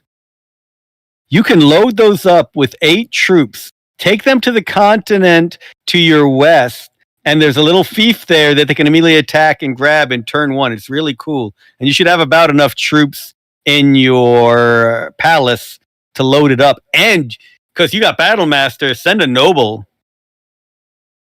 So basically, right-click, left-click on the units you want to take. Right-clicking gets you the info. Right-click, left-clicking selects them. Oh wow, I like the art. Yep, that's you with a cape. Actually, it looks kind of Thor-like. It does. Thor, you're in the game. We're going to change the name of the nobles to the Thors. So when it comes to giving them command, do I continue to right click or Go ahead and exit out of the screen. Pick one of the units on the left, like the noble, and double left-click on it. Left-click. There you go. So it's highlighted. Now click all those anti-tank guns and artillery at the bottom. Single left-click. is the very bottom one? Yep. Single left. And the one Oh, above single. it. Oops. Boop boop. Oh, I remember. Sorry. See that weird, right below your cursor is that weird kind of like doors. That's a select all button. Select all. And that will deselect the ones we don't want. So deselect all those scepters. Oh no. Okay, one more time. Yep. It goes really quickly, as you saw, but one of those things that we could have done other ways. All right, deselect all but one noble. All right, and no. Leave those guys. Don't. Yep, there you go. Now that is 8 units, which if you hit the 1 number key or just click on the boats, you'll get the option to load it. So now they're all on those boats. Right-click on the boats. You got this whole cool fleet, and you can move them to the continent on your left. So click on the one, the water hexes next, right where you were. Or you can just move, like that. I'm on a boat. I'm sorry. You got a boat. Okay, we're going. Exactly. All right, we made it to the next continent. And now if you click on the continent, you get the option to unload. Let's go for a walk. And right-click over there to move your... Oh, I see. That. Yep. And you can print out a PCX file of that map. PCX files are so cool. Oh, that's awesome. Whoops, you're a little further away than I thought. So move up, right-click on that stack of military units. And move them up. Just one. Now you're next to the farm. And you can bombard it from space or you can attack it. Oh, okay. Yeah, you should take it. You got a good group. You have combat options, but I'd go normal right now. Do that assault when you do the James thing when he's got all his massed armor, artillery. Oh yeah. Your noble led the way. They are gone. Good job, Thor. All right. Combat done. Oh, that's so exciting. All right, so right-click on that stack. Let's see if anyone got experience. I didn't talk about this during my turn. Oh yeah, you're noble. So everybody on your stack started out veteran, the middle gray level, but you got 2 that went gold. That means they turned into elite. You got an elite Thor in your stack. I love that. And then the artillery as well, it looks like. They're the ones who did all the cool fighting and learned how to kill peasants well. I mean, battle rebels. And now, if you wanted, you can put them back on your boat and take them back to the continent. So I see that there's what is the fertile? Is that like I could farm here if I wanted? That one farm is already farming a 2 hex radius around it. Okay. So every 2 hexes up, down, below, it already has that. Nobody else can grab it. One thing you can do, I didn't show building units. Right click on that farm. And then you have a build option. And there are a few things you can build. You can't build a lot, but you can build a militia or something else in here. Militia is not a bad idea. You can explore with it. And your options for what to build are dependent on the place. Most places have these options, but if you go to like a factory or a fort, you will get additional options for what to build. Exactly. And Spaceport, of course, will give you the spaceships once you've researched those. Okay. Love our 3D models. What do you think? Obviously, 3D people were a bit more expensive than little tanks. Well, it's funny because it is such an interesting juxtaposition to see the like the 90s tabletop RPG sketch art next to the like 3D models. There we go. Boats though. We got boats spinning. They spin so good. Okay, so I have to click once again. I have to click on him. Yep. Oh, what? Well, now there's a 0. Can I not bring them with me, or are they on the boat? No, they're all. I don't know what happened there. Just you can move them in, and now you can move the other group. All right. Right click on that artillery and all, and bring it on to the boat too. Did it not go on? What's going on? Oh, you're selecting. Right click the military units, then left click on the boat, or you can use keypad with 3. Is it wow? What's it doing that? Right click the military units, left click the boaty, And then it just Why is like it doing that? it just switches. That's very strange. All right, use And there- there's 3. zeros on them, and then it's like you're not. They allowed to ran bring out them. of movement. I see. That's right, because you went down and marched up. I'm sorry, my bad. You might want to. You can leave them there. You can boat them off next turn. Okay. But you got other cool units, so or you can just explore with those. So you can move them around the continent. There's more stuff on the other side of the continent. You've got stuff on weird islands around Aragon. You've got to go wipe out those elves. I mean, alien ruins that are hidden on your planet.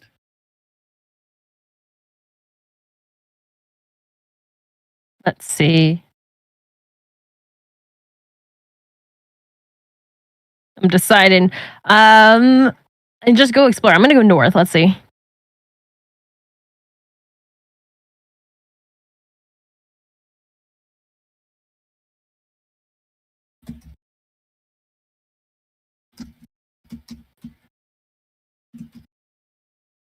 Oh, looks like my boat's out of moves. Okay. So should I just like end turn for now? Nope. Do the green double arrows to your next unit. So we have a whole nother squad over here Yep, that and hasn't you've done got anything. that space stuff up there. So go up to the main mini map in the left, and left click in the upper left, and you'll see that there's an island. There you go. There, that island has some rebel feasts Okay. who are not doing your bidding. So this is where you get to the spaceship, bring it down, load up some troops. So explore around your cities. Your main area, yep, that's all lit up already. See where your units are. They're probably in the fort or the factory. So just right click in those and you'll see what kind of units you have. And you saw how I brought down the assault lander, took it up and brought it down. You can do that next to those fiefs up in the northwest. We all want to invade the northwest, right, James? I mean, it is the best place. You should come up and hang more often. I should. I miss my Seattle, Portland days. I mean, we could stream doing like, a live play of some tabletop. That'd be excellent. Break out some Jihad cards, the original ones, not those Vampire Eternal Struggle ones, but the Jihad cards. I mean, as I said, I have sealed boxes we could draft. David Portnoy. There's not an EFS card game. That is a sad reality for one. There's a design for one. There's a design for CCG or a non-collectible card game? Non-CCG. They could easily have been CCG, but we designed it right after the CCG collapse of the late 90s. So it was a more standard card game. But then Dominion came around and did a lot better than we did, because a lot of it was about fief management, building up your fief strength. It was going to be a planet-wide thing, some extraplanetary stuff, but most of it, build your fief, get stronger. And to be honest, Dominion did a better job than we did. In the longer term, I mean, you know some of the projects that I can't talk about, but like, I would love to chat about cards and DFS, because I feel like the universe is pretty ripe for a card game, actually. It was designed with that in mind. I mean, the whole point of this was to explore it in different ways. We talk about how the Emperor of the Fading Suns game is this grand strategy game where you're one of the 5 most powerful people in human space, doing actions that impact all humanity with anything you do. And as soon as the game ends, there's an emperor, and that's when the tabletop game begins. And you are a kind of strong person, but not of that influence, and you're trying to build it up or maybe tear it down. And you're going around with the winner, we say Prince Alexius, that Hawkwood, and then just explore from there. The Passion Play live action was kind of in between those two, where you would play someone of power with some political pull, but not one of the princes. And then on Noble Armada miniatures and computer game, you're doing space combat, controlling a small armada of ships doing their thing. So the card game was definitely supposed to show that kind of building side, because we love resource management. I know So we want to do even more. All right, looks like my other turns, I have zeros on all of them. All right. Were there no more units in your factory or fort? Oh, keep looking? Okay. There's so many. Okay. There are. And we've got a finder. I should have shown that. There's that group finder and city finder of our tools. Oh, you've got an engineer. He's a good one to move around. You can start building a road. Right. Let's move your view a little bit to the right of your palace, and you'll see something cool the Hazat get to see early. There's a ruin. Nice. Can you build a road to ruin? I love this engineer, because the first thing I always have him do is build a road to ruin. So have him follow that road that's there. You can have him go by himself. Okay, I'll bring everyone with him. Actually, if you're a multiplayer, you want to protect your engineers. They cost a lot. You lose them, you're pissed. But if you protect them, you can go in and raise another player's fief, burn it to the ground. I haven't done it a lot, but do you ever open turn 1 by just engineer spamming? Do I ever what? Open turn 1 by just engineer spamming? That's why I tried to build that metal. That's what I was gonna say. Like, okay, I was thinking about doing that, where I buy a bunch of metal and then churn out as many engineers as I can on turn 1. Right. No, that's a great idea. And build a lot of labs early on. Can you move the engineer by himself? The engineer might still be in the fort. I think it got deselected. Where'd you go? Yeah, can you right click on the fort? Oh, he ended up in the shield. All right. Move him down. You can click next to the Agora on the road, and he'll move to there. So you see the road next to the Agora, to the hex next to the Agora?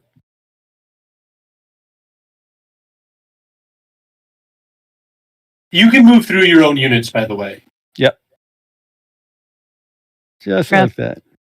Grab everybody together now. You just deselected them. There, so go ahead and select them all again. One interesting UI thing here is you can't deselect every unit in a stack. So when you try to, the last unit will just not let you deselect it. Good point. Yeah, we did that on purpose so that you wouldn't lose your focus on which stack you're dealing with. Yeah. But I've definitely seen a lot of people who did sort of what you were doing, Tygarlily, where you were trying to deselect the whole stack and then select the one you wanted. Yeah. But you have to select the one you want and then deselect the last guy. Understood. Okay. Should I look in the fort or move on? I have an engineer with me. I don't want to lose him.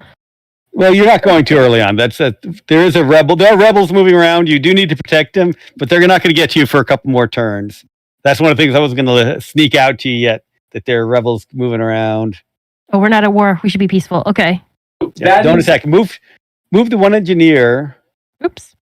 Can you? Does that engineer still have 2 movement? I can't tell. Yeah, he's got 2. All right, so move him to the hex below the agora. Yep, just him. The hex directly below, right there. And now right-click on him to select him again, even though he's got 0 movement, and hit R key. R. Yep, and you build a road. Does it cost 0 movement to build a road? Exactly. It costs nothing to build a road. Roads are free. It was very funny in our Machiavelli the Prince game. Road building was an important function, so it cost.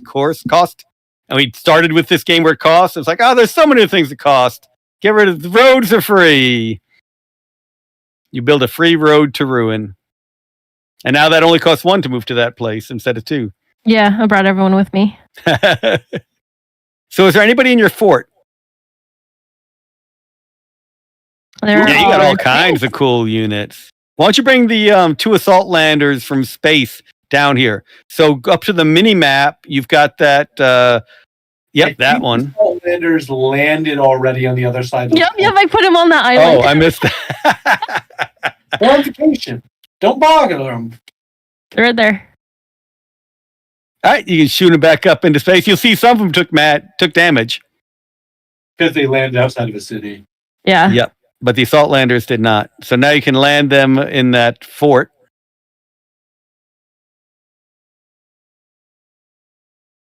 Not the Agora. My fort. Your fort, yep. And now you can load them up with cool units to go attack other parts of your planet. And to do that, you actually have to right-click on them to you see you have to go to like that menu where you get to see all the stats. Yep. So right click on there you go. Perfect. Don't load up your scepters. Leave those protected. I know that looks like Thor's hammer. That's what those nobles carry around to vote. Yeah. You want to bring that to my planet? Don't listen to the Portnow. So just militia. Just click on them. Oh no, they're already just drag one by one. This is the most advanced part of the game. You can actually click and drag. And I was gonna say the UI has been really interesting getting used to, but I'm getting it. It is fascinating to me going back and looking at it. Like, this is not bad at all for 90s UI, but we've learned so much about UI since this game. Right. I think the only thing I wish I had is like when I have something highlighted, I can hover over it and see like SSBH, like what is that? Until I'm familiar with it. Like which one am I loading them into? The cruiser, the SSFF, or the SS sail? The SSBH? Big on our internal wish list. You hit one of the big nails right on the head. Yeah, that hover info. Boy, do we want that. Like, I don't know. It's on our wish list. Can this fit it? What ship am I putting them on again? So see the little like cargo containers underneath, like at the very bottom of like on SS or S sail and SSBH. That tells you how many units they can fit. And if they don't have those little cargo container looking things, they can't fit any units. So you can just drag them into those. So like try dragging a militia into SSBH. And see how it just like clipped to it with that little like clip thing? Yeah, that's how you do it. I'm gonna put them all in there. Y'all are gonna be friends. Great. It's gonna be a big party. Sleepover on the SSBH. All right, there you go. Oh no, I think that was full. All right. And when you could, you're loading up the assault landers. I see.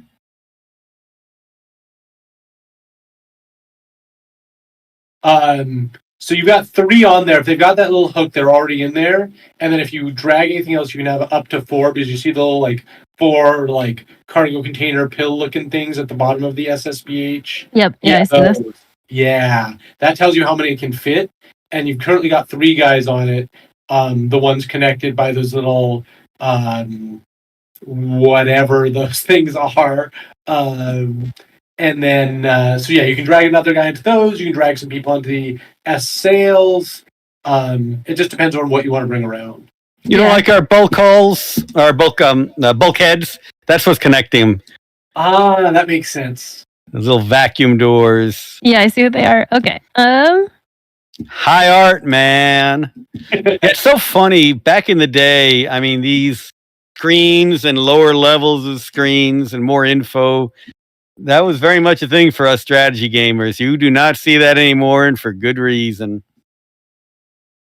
With Multi-Coon, we had an interesting experience where we had to get rid of all these cascading layers of windows to play the game, because a lot of players just wanted to build and make money and have fun. But for folks who really got into it, we still left them there. The functionality was there. You wouldn't lose the game if you didn't mess with them. But by doing so, you could play to a higher level of efficiency, create more cool things, etc. And we would get letters from people. Letters, my God, that was a long time ago. How much they enjoyed that part of Multi-Coon, digging into all these levels they didn't know would exist. Well, it's really funny because I feel like this goes to a lot of sort of the history and development of games, because you're right, it wasn't until the mid 2000s that we realized like submenus are the devil. And that was Multi-Coon era, came out in the early aughts. That makes sense, right? And I feel like it comes from the fact that when these games were coming out in the 80s and even through the 90s, a lot of the game playing audience actually came from a more traditional tabletop space. And so you had, for lack of a better term, a higher tolerance for grognardy things. The expectation was tables and tables and tables, right? And looking up all these little details. Why did not? I'm sorry, Tygarlily. I have distracted from your play. What are you trying to do right now? Tell us all your goals right here. Yeah, putting players on the board, making sure that they're in the right places they need to be. But I really like the idea of just going to these ruins. I really want to go over there, so I'm just preparing for that. And then cool. Is there anything you need me to do to prepare for your turn? So those tanks can move separately from the anti-tank guns and the artillery. So if you just select the tanks, you can move them up with the engineer. All right, the Wolfens, and then the Wolverine, and there's a Smiter. Yep.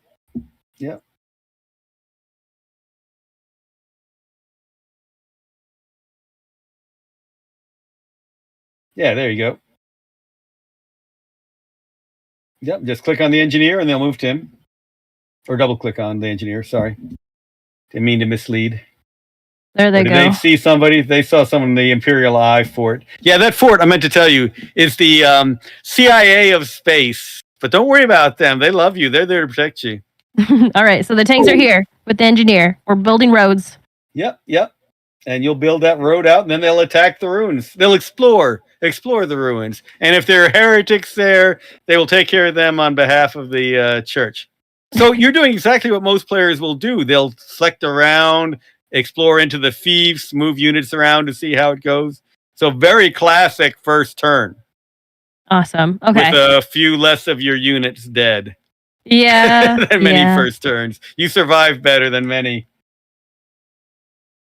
All right. But yeah, the only thing I can think of now is just like making sure I'm ready for your turn. Why don't you go do some diplomacy? Why don't you trade with James? Okay. So he is Hawkwood. So left click on the two lions, the lion rampant. Oh, sorry? It's currently listed as Alvarex.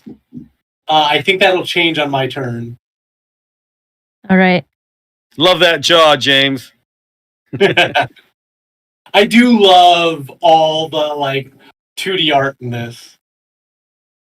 Good classic stuff. John Bridges did some great artwork, and of course we haven't seen the LeBlanc stuff and the others, which is so much fun when the symbiotes attack or the plague and starvation ravage your worlds.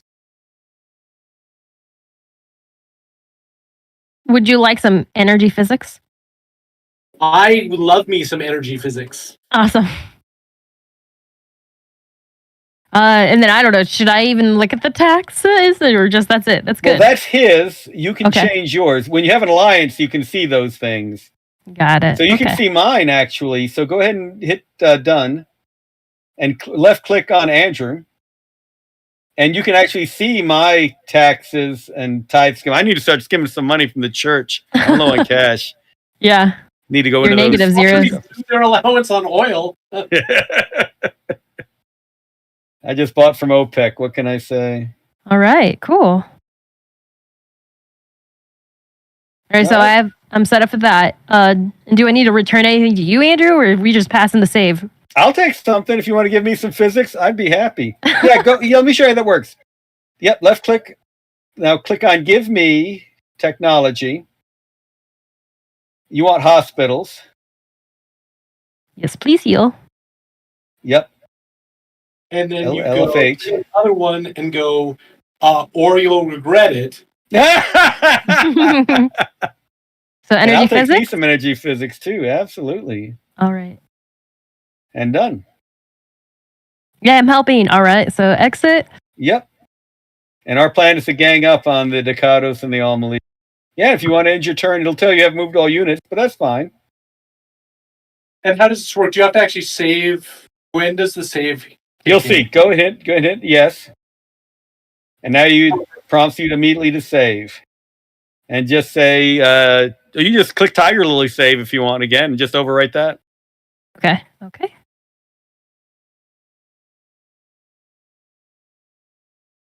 All right. Let me go ahead and try and get this over to you. Yep, you can quit the game.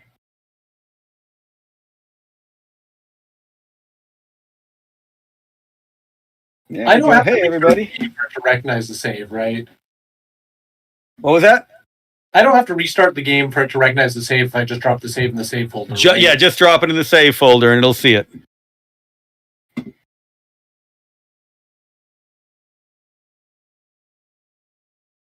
I'm actually changing my EFSINI file so that I won't play the intro again when I load the game back up. Well, while we're doing that, I'll just mention to everybody the other cool thing about this game that was wild at the time. This was sort of the beginning of the CD era for games. And so all this music that you're hearing, like, this is the first sort of period that we can get outside of the chiptunes type things that you used to hear on like Nintendo games and stuff. And so when you're hearing that awesome like slap bass going on, like it was a big deal when you fire this up to hear like real music tracks. And I am looking for where it bothered to save this to. Perfect. And I will start screaming on mine. Yeah, I'm not sure why we're not hearing your music better. Maybe it'll happen now. Hold on. Let's see if this will why. Dum, dum, dum. There we go. Wait, how did I become Alvarez? I'm not Alexius? No, keep going. Oh, here we go. All right, there we go. I gotta have the beard. All right. And Hiccup Interactive in chat will be one of the developers joining us Tuesday when we talk about how to improve your game's online presence. Urchins and Ink is a really cool shooting game that teaches you Japanese. Oh, neat. I actually want to try that out. I could literally use that game. Oh, awesome. Hey, Hiccup Interactive, make sure we get a copy to James.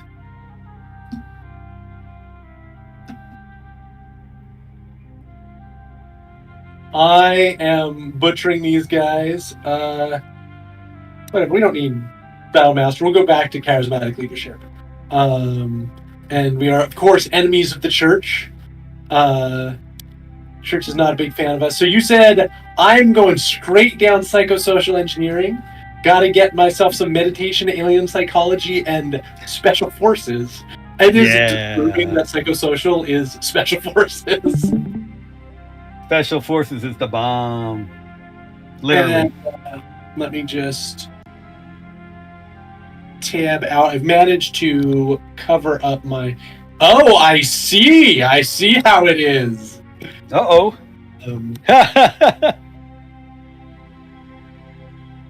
I accept this, House Azat.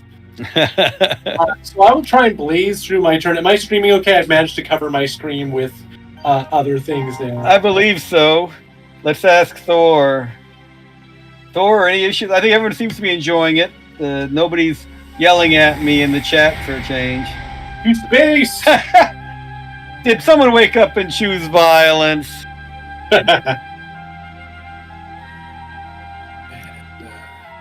All right, so here's my home planet. I can see some places hanging out ripe for me grabbing them. I've got some planes, which is cool. I'm gonna start. There's this gems, traces. Like this is just begging for mine. So let's do that. Now, one of the things you can do is build it right next to the Imperial Eye Fort. That's never a risk. What if I sent all these fellows to go get me this place? Unit spotted. It's just telling me that there's folks hanging out in the Agora. Unit spotted. And in the fort. Yep, that's true. I will actually buy myself some metal. No, get some energy. And then let's see what I've got left. Okay, so I've got some decent units over here. I've got some guys in the lab. I've got... remind me how planes work. Do they die if they don't land in a place? Every other turn. You have one turn to be away from it, then they have to land in a fief or in a transport. All right, so we're going to explore the world with some planes. Good plan. Good plane, good plan. And let's The plane.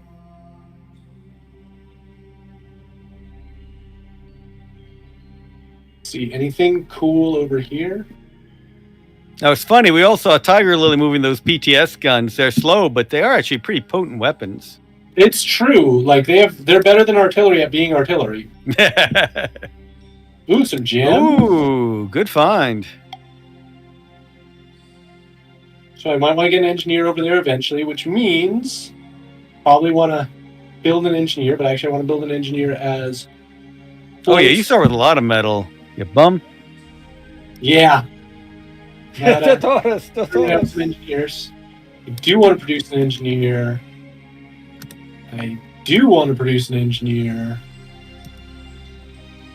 Now the question is, now do I produce a bunch of artillery? Now, artillery is not as powerful as it was in the original one, but it is still pretty kicking. I was going to say, because I remember from ages past putting together the big just stacks of artillery. Yeah. The combat in this game is very influenced by World War II style combat. Yeah, and unfortunately a bit too much Russian with the power of the artillery. We've dialed that down a little bit in the current version, but artillery is still pretty potent. Not only the power of the artillery, but also the throwawayableness of the militia. Yes, exactly. The commissars in back with a Tokarev to make sure they go. Oh, good shooting. Yeah, we hit something. It's hard when you don't already know they're there. That's part of the problem. Yeah. We haven't spotted you. You want to spot first. So the beginning game is World War II-like in the combat. As you advance, you get freaky new units like the dervishes with psychic powers, and the cyber legions, and the chemical troops, and the fanatics. It changes. But early on, it's very much kind of blitzkrieg with artillery. You want that air support if possible. AA will keep those planes from doing much good. Get rid of the AA and the planes will tear it up. Infantry exists to paint targets for people's real guns. That's the maxim. Thank you, Lurker in the wires. Artillery exists to launch large chunks of budget at a target that it cannot see. Maxims of maximally effective mercenaries. Love it. That's the Space Force. Oh, you're going straight to another world. Oh my goodness. Planets. Ravenna will be yours. In the other game I'm streaming right now, a series where I'm playing the Alexius, he's gone to Pentateuch, and he's become eschatonic. It's his religious conversion game, focusing on the religion side of it. Oh, that's fabulous. So I just put all my guys on a ship to go take over some other planets because I want to expand as fast as possible. I've got some good options here, but I don't have quite as many nearby like conquerable cities as it seemed like you guys did. So I'm heading off world with all these cool units that I've got. How dare you play to win? No, you're absolutely right. The Hawkwood fiefs are a little spread out and not road connected. So yeah, I get Lihalan. Mine are very nicely road connected. The Hazat have those boats that you don't have. Yep. So You're right. Off-world expansion is the way for the Hawkwood. Cannot deny. Let's give some militia to this engineer.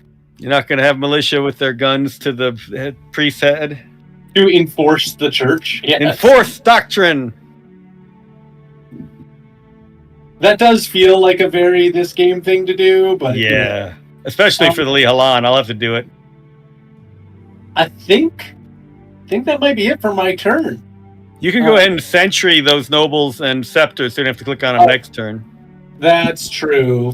Skip you guys. Let's see. Do I have anything else sitting around? I can probably sentry these guys. You do have a lot more metal if you want to build a couple more engineers. True. I should build some more engineers and maybe some things to shoot people with. I mean, I don't even call it engineer spam. That's how you play the game. You got to build to win. Yeah. Yes, combat is Look at all the oil you have. I'm jealous. Yeah, I've got this here cool well. Now there is a well on your planet. It's way up in the north, so it's definitely an energy spot. Think of it more hydrogeology, but I'll point it out to you in the next in your next turn. So the question is it worth building?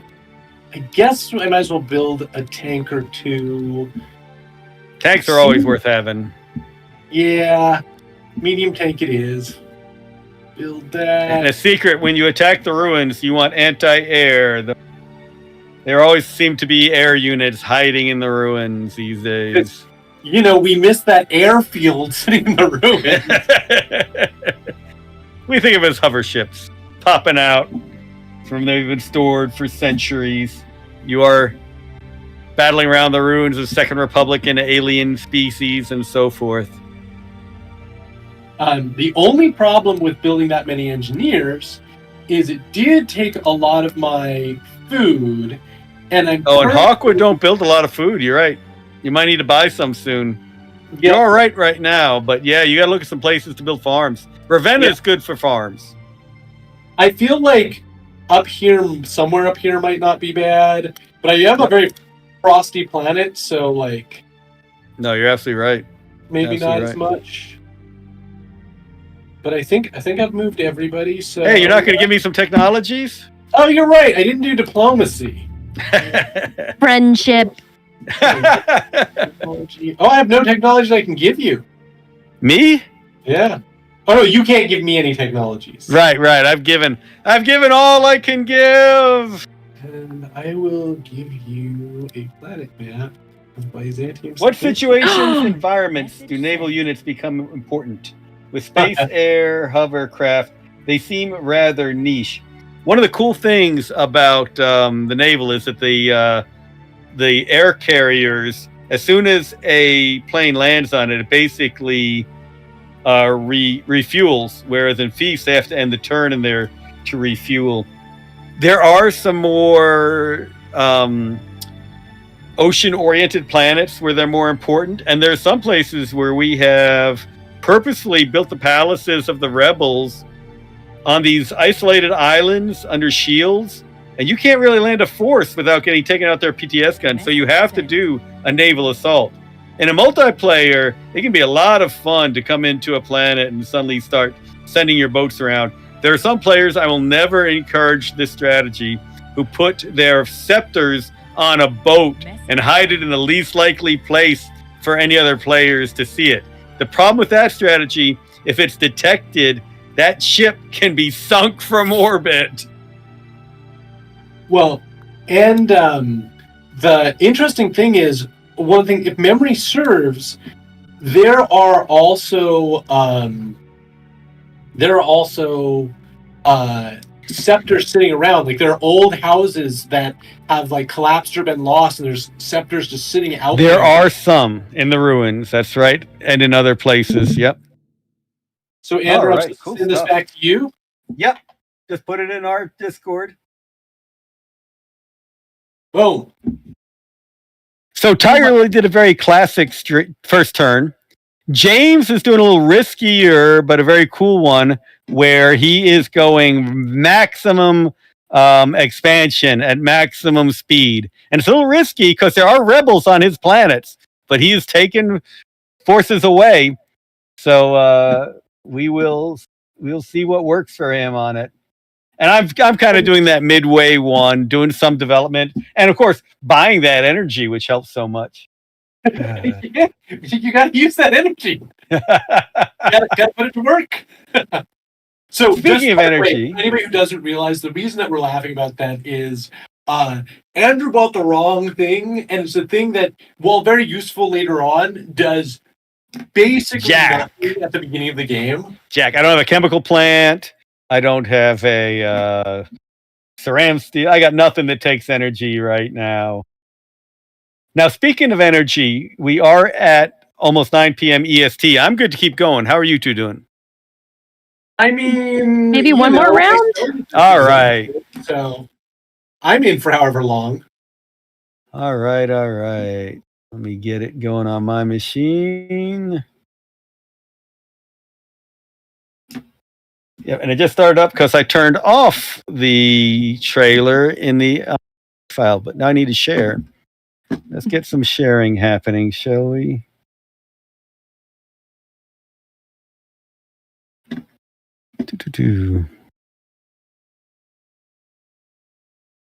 And now I know what to do, right? So next round, I'm excited. Like, the last round for me was tutorial round. Now I'm like, I'm going to get to that fort. That's my goal. Right. Yeah. All right, now go over here and watch my own stream. Music is started up, ever so cool. All right, let's load. See who stabbed me in the back while this is happening. I'm going to show you something I should have shown you on turn. Oh, they accepted my terms. How nice of Prince Lazarus Lily. House Hazat and Hasli Halan. I like Yay! Yeah, Laz Lily. House Hawkwood and House Hazat. How could House Hazat stab me in the back like that? Wait a minute. Is it showing? Hey, Discord. I'm being all funny and you're not helping me out here. What's going on here? Oh, you need to stream your screen, right? Yes, you're right. I did the app. Let's do this correctly. And I'm the one who told you all it had to be screen, and I've choked. You mean you guys haven't, like, reached out to Discord to let them know that, like, Emperor of the Fading Suns is a thing that should have its own application-like settings? I can't get YouTube to make it a game for people to stream and want to say what game they're doing. Is it a game on Twitch, or does Twitch not recognize it either? No, well, not last time I tried. Brutal. Yeah. Oh, map info from Byzantium. I will take that. And for an alliance, we're all buddies now. Look at this. You're welcome. Look at that. Look at that. All those laurels. Now we just got to go to war with the Ducados. And look how much more map you got, because I was so generous. Oh, yeah? You know what I'm going to do? Whoops, wrong button. I'm going to sell out humanity. I knew it was coming. We'll exchange it for map info. Click on the planet you want to give to the Val. Byzantium Secundus. You'll give me 865 birds. That makes up for some of that energy I messed up with. I love the fact I just that sold out humanity. Literally selling on the map to the capital of humanity. Unit spotted. Ooh, cool units. All right, why am I exploring? He just sold me that whole map. All right, let's do things quickly. I got an attack happening here. Let's see if this force can handle it. Let's see what this is. Well. Unit spotted. Now I got energy. That's so. Ooh, they got a lot of armor in there. Let's shoot it from space. Die.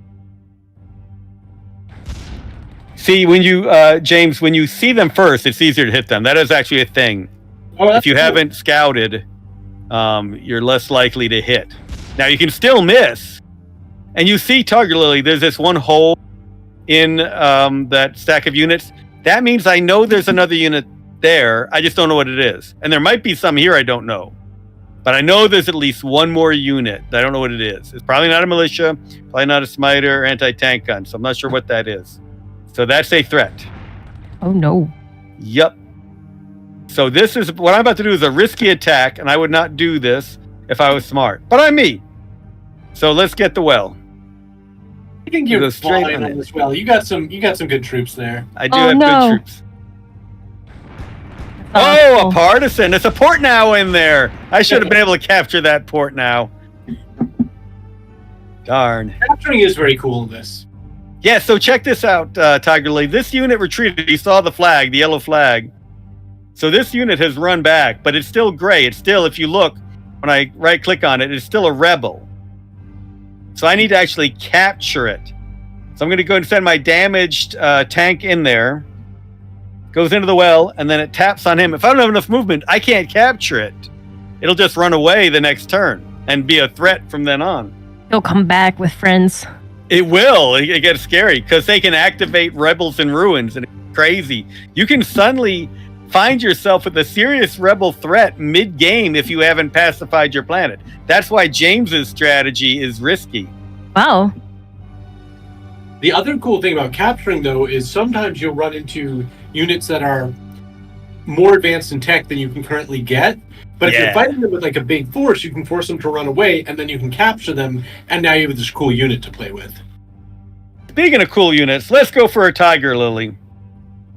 I know there's something down here. So, we found two things. Look at that branching path. I can go into the ruins, or I can deal with this rebel stack. And I bet there's more stuff there than I've already found. Now, this is dangerous for me, because that smiter by itself could probably take out my little scout tank. But I want to get closer and see what else is there. Have you met a Tygarlily tank? They are dangerous and always daring. So you see, now I know there's an officer, a couple militia. So this is getting more dangerous every moment. I don't know how far I want to go. Let's see. Well, those militia only go 4, so I can go 3. And if I can get back to here, they can't attack me as a stack. So that's the advantage of the Tygarlily mobility. Unit spotted. Whoa, lots of stuff in this stack. So I talked about rebels moving around. So you see, it's got AA, if I had any air to deal with me. So I got to get out of here. That is a big stack. That's too much even for my wonderful Tygarlily. But you know, that's good. Run away, Scout, run away. What are you saying, James? I was just suggesting the alternative path. You could just die.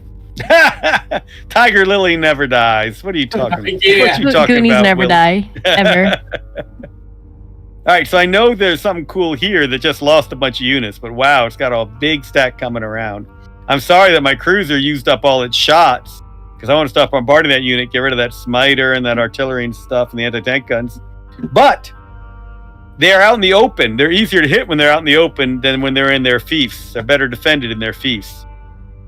So I don't have a group I can take right into whatever fief they abandoned. You see that he came 4 out from it, that militia. So I can bring something in there next turn. And they've probably got troops moving around from here.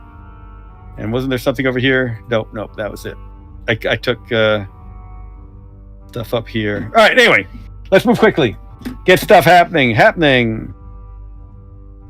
Gonna move. I should have just left all these folks here. That unit was enough. And now I know where the ruin is, so I definitely want to be doing cool things to my south. Can you get in here? Yes, you can. And you can get in here too. So I'm going to load this up. Even though that anti-tank gun's damaged, can still do me so. You see they've got no Phoenix? That's part of why they're not doing so well. These are new units. They are green. My spaceships are good, but they're not fighting. The spaceships don't fight on land unless they're attacked. The experience calculation worked. Oh, goodness. There's a random chance as each combat happens. I think we had a damage multiplier in it. I thought but it was I'm a not random positive. chance. I was wondering if it was just like leveling is binary or if leveling is like an actual XP accumulation. But yeah, okay. I thought it was random. I think it was tied to the damage, Yeah. but I'm not positive. If I got Zeno or someone in chat who might want to talk about it, that'd be good. Of course, now that I've got him in space, I want to take him to another world. I want to take him to Malignatius really quickly. Oh, the temptation! All the things you can do with them. Well, they can't do anything cool this turn anyway. Might as well take him. All right, James, you talked me into it. All right, we're all going to other planets. But I want that Excellent. ruin. Space Cowboys. Yeah. See, this is the cool decisions. I got so many things going on. I can land and fight the rebels. I can land and go after the ruin. I can go after Malignatius. So much to do. If they just had any movement, I'd be taking that that one. Maybe I can. I'm gonna try something risky. I'm gonna go for it. Let's move you up here. Load you in the bulk hauler. Take the bulk hauler up as well. I'm gonna do something really risky. Let's see if this works. Gonna land you guys behind here so that those can't attack me directly. Land in the mountains, unload. I'm not seeing anything in there. That doesn't mean it's empty. The only unit that has movement is my damaged anti-tank gun. So let's see if my damaged anti-tank gun can take this mine. If the mine's really empty. The trouble is, these guys have horrible spotting. So you see spot 4, it's a little better. Spot 5 for the anti-tank gun. But it's nothing compared to my Tygarlily, which is an 8. So Tygarlily sees stuff I'll never see. So there might be something in there. But let's see. Ho-ho! We took the mine. Now you'd think that this rebel unit could come back there and just quickly kill that. But remember, I got my bulk hauler full of 0 movement units who come in here, and suddenly I've got a real defensive force. Of course, that is stronger than my force, so I might lose everything now. All right, we'll find out. You might want to make sure that the bull caller gets back off planet. Yeah, I don't want that in quite right.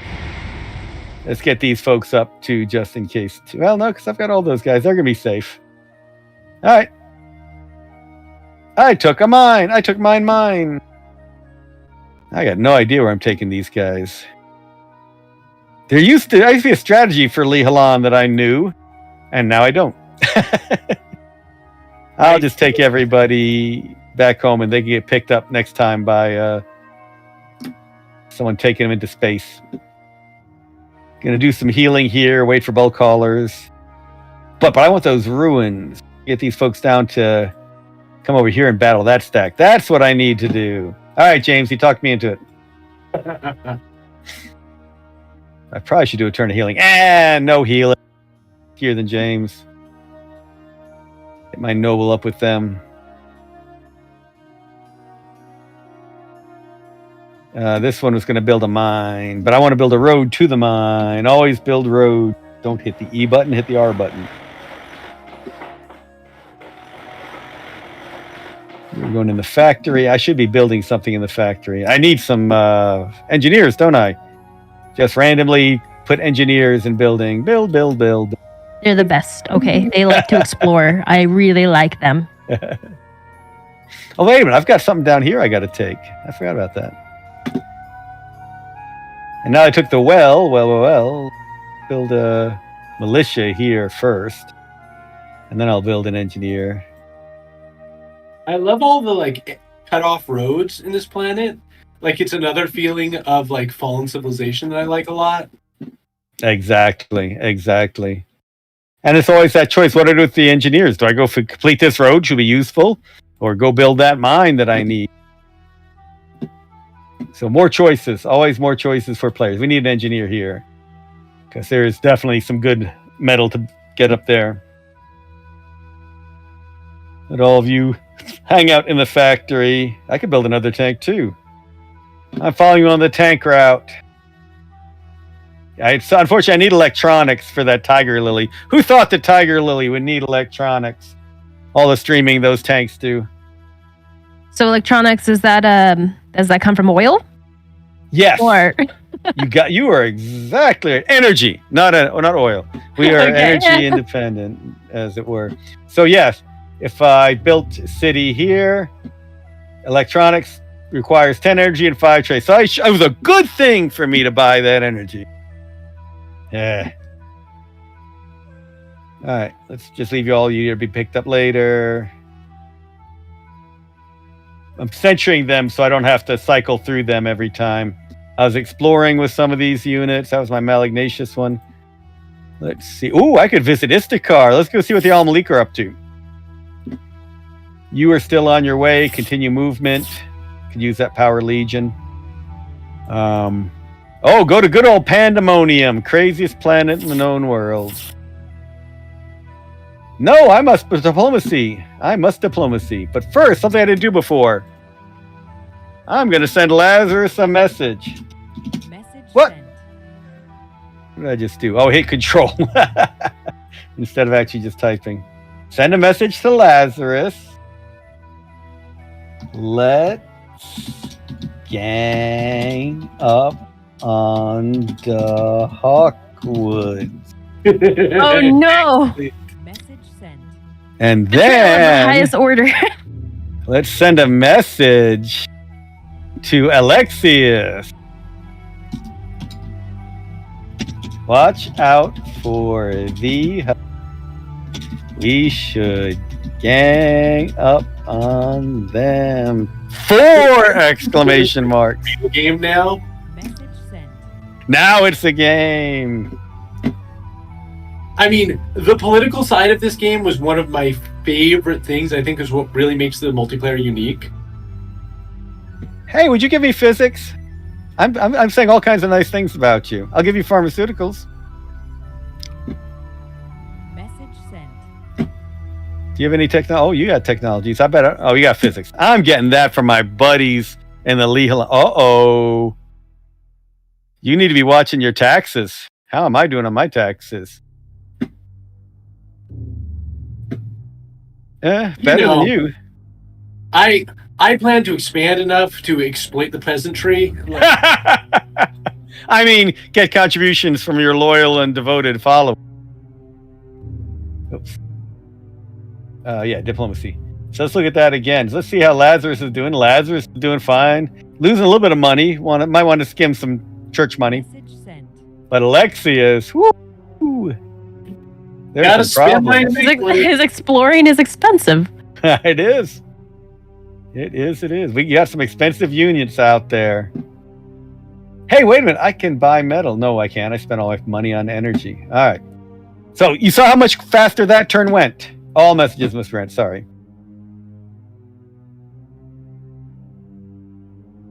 What did I not read? I missed something. So All right, now... I know this is your first experience with this game. I'd love to hear your thoughts as someone who didn't play it way back. Like, just what... Not only how you're feeling about it, but like any specific thoughts you have. What's interesting to you? What's frustrating?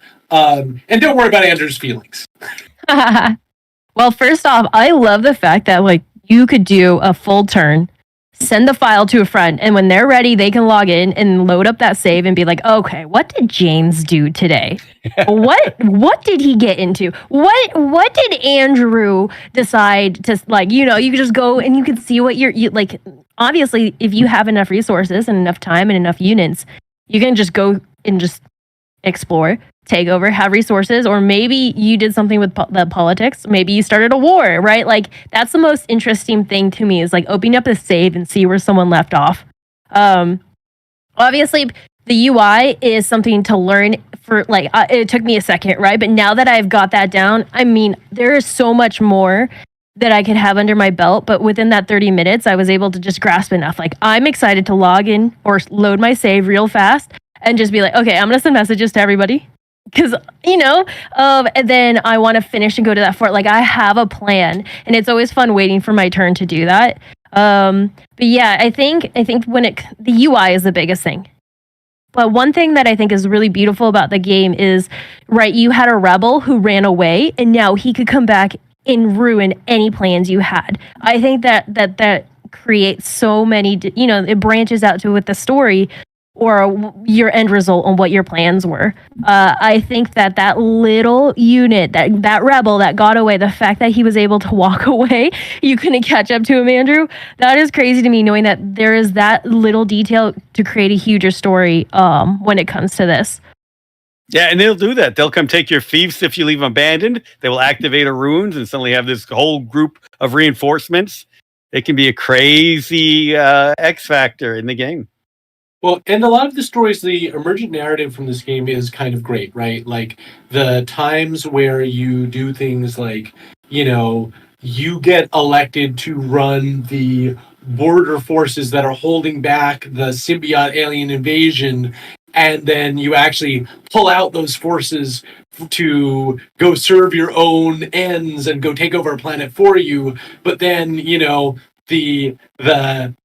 the border world collapses, and now an alien invasion, streaks across the galaxy, destroying, consuming world after world. Like, it's cool that all that just emerges naturally from the way the gameplay works. And for anybody who hasn't played this, once we get to the political part and the different sort of political roles that you can take on, there's a lot of sort of story of your particular version of EFS that rolls out of that. Yeah, exactly. In the Prince Alexius Redemption arc I've been streaming recently, I put him in charge of the Stigmata garrison, planning to take those troops off and turn against the Al-Malik. And the symbiotes blockaded me, wiped out my ships in orbit, and suddenly I had to defend Stigmata. So now I'm doing it for the glory of humanity instead of my own dirty dealings. Okay, I'm launching her.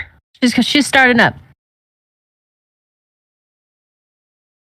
Jonathan, my schedule is very, very silly, so I don't know how much more time I'm going to have to continue this like on stream. I would love to, but I don't know if I'm going to get the time to do this the way I would like.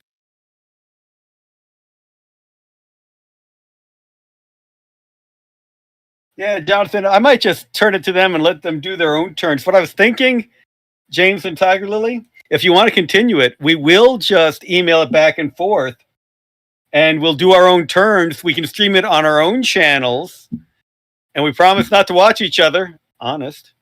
And then we'll send the turns around whenever we get the time. It'll just be this occasional random stream.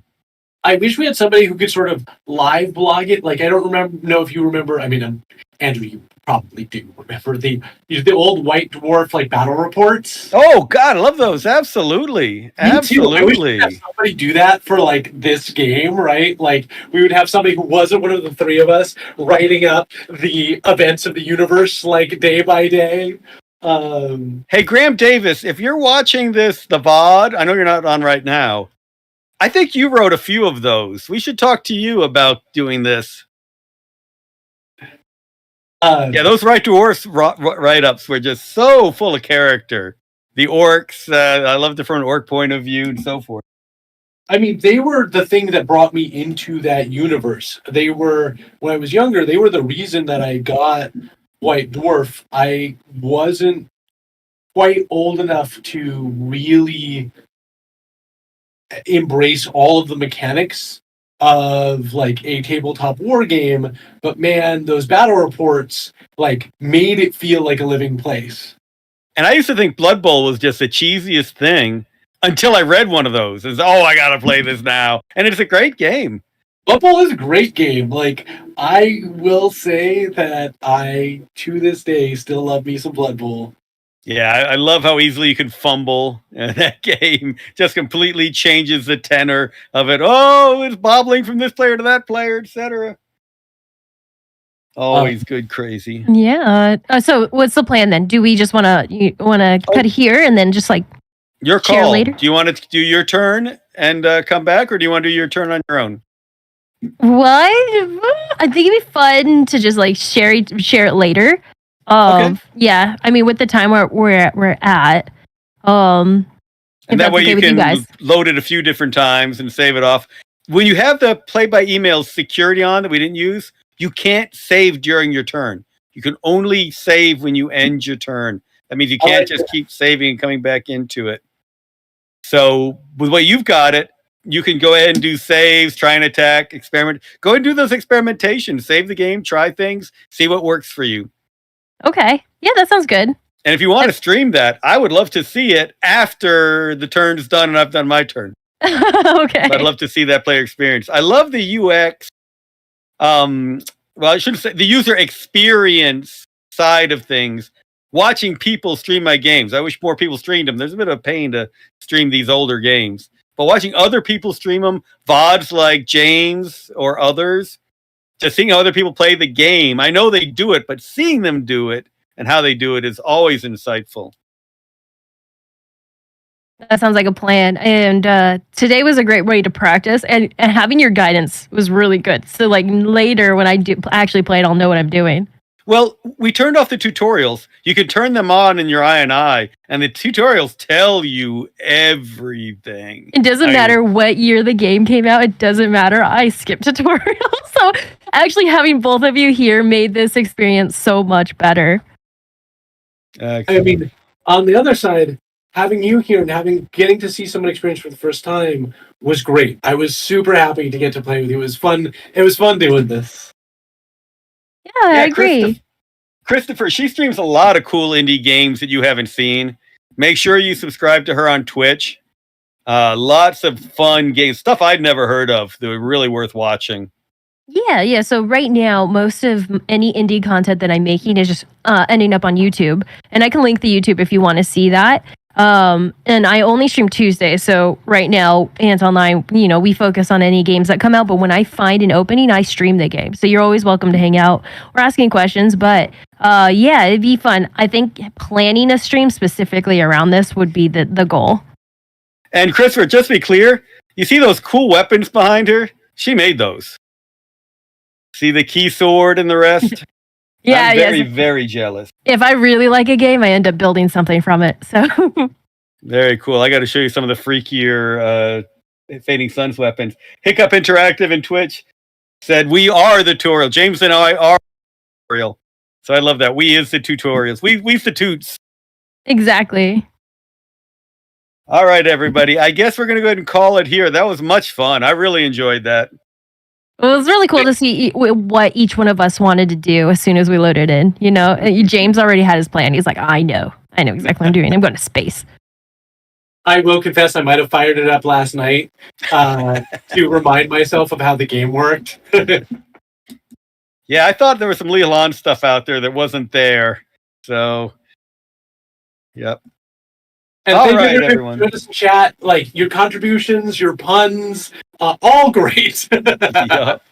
Make sure you follow Tygarlily, twitch.tv/Tygarlily, TYGARLILY. Thank you very much. Yep. Thank you for being on GGA. Make sure you like this stream before we close it so it shows up in other people's feeds. And if you're not subscribed to this channel, do so. There's going to be a lot of cool stuff happening over this past week. Oh, wow. The big thing I forgot to say, Emperor the Fading Suns Enhanced will be part of the Steam Next Festival next week. And big secret, we've got a Fading Suns Noble Armada game that we've never had a sale on Steam, and it's going on sale next week, and I'm going to be doing some live streams of Noble Armada too. What do you have coming up, Tygarlily? I'm on vacation mode, my friend. Oh, We've done so many events in the last over spring that I'm actually on vacation. So I'm actually looking forward to just relaxing and making content. And I just posted in your chat the Ants Online channel. That is the channel where I upload. So, I'm excited for next Tuesday because I'm going to be uploading our gameplay today there on that channel that you see in chat. And then the future is awesome. I don't know what's coming up next. We have SiegeCon, of course. We have DreamHack. And I am always just making content, pumping it out. So that's just what I have to look forward to. And James will be joining us in the GTA Discord on Tuesday to talk about improving your game's online presence. And we'll be streaming that here too. Send me an invite or I will totally forget it because that's where my brain is right now. No, I completely appreciate. I'm really Thanks excited for joining. I love the fact that you guys are doing informational sessions for devs. That's phenomenal. We're hoping for a lot of good anecdotes from devs like Hiccup and others about what has worked and what hasn't. All right, everybody. Thank you very much. That was incredible. Really enjoyed that. Again, I got to look to my left. Take care of the stream. We'll see you all again soon. See you, everybody. Bye.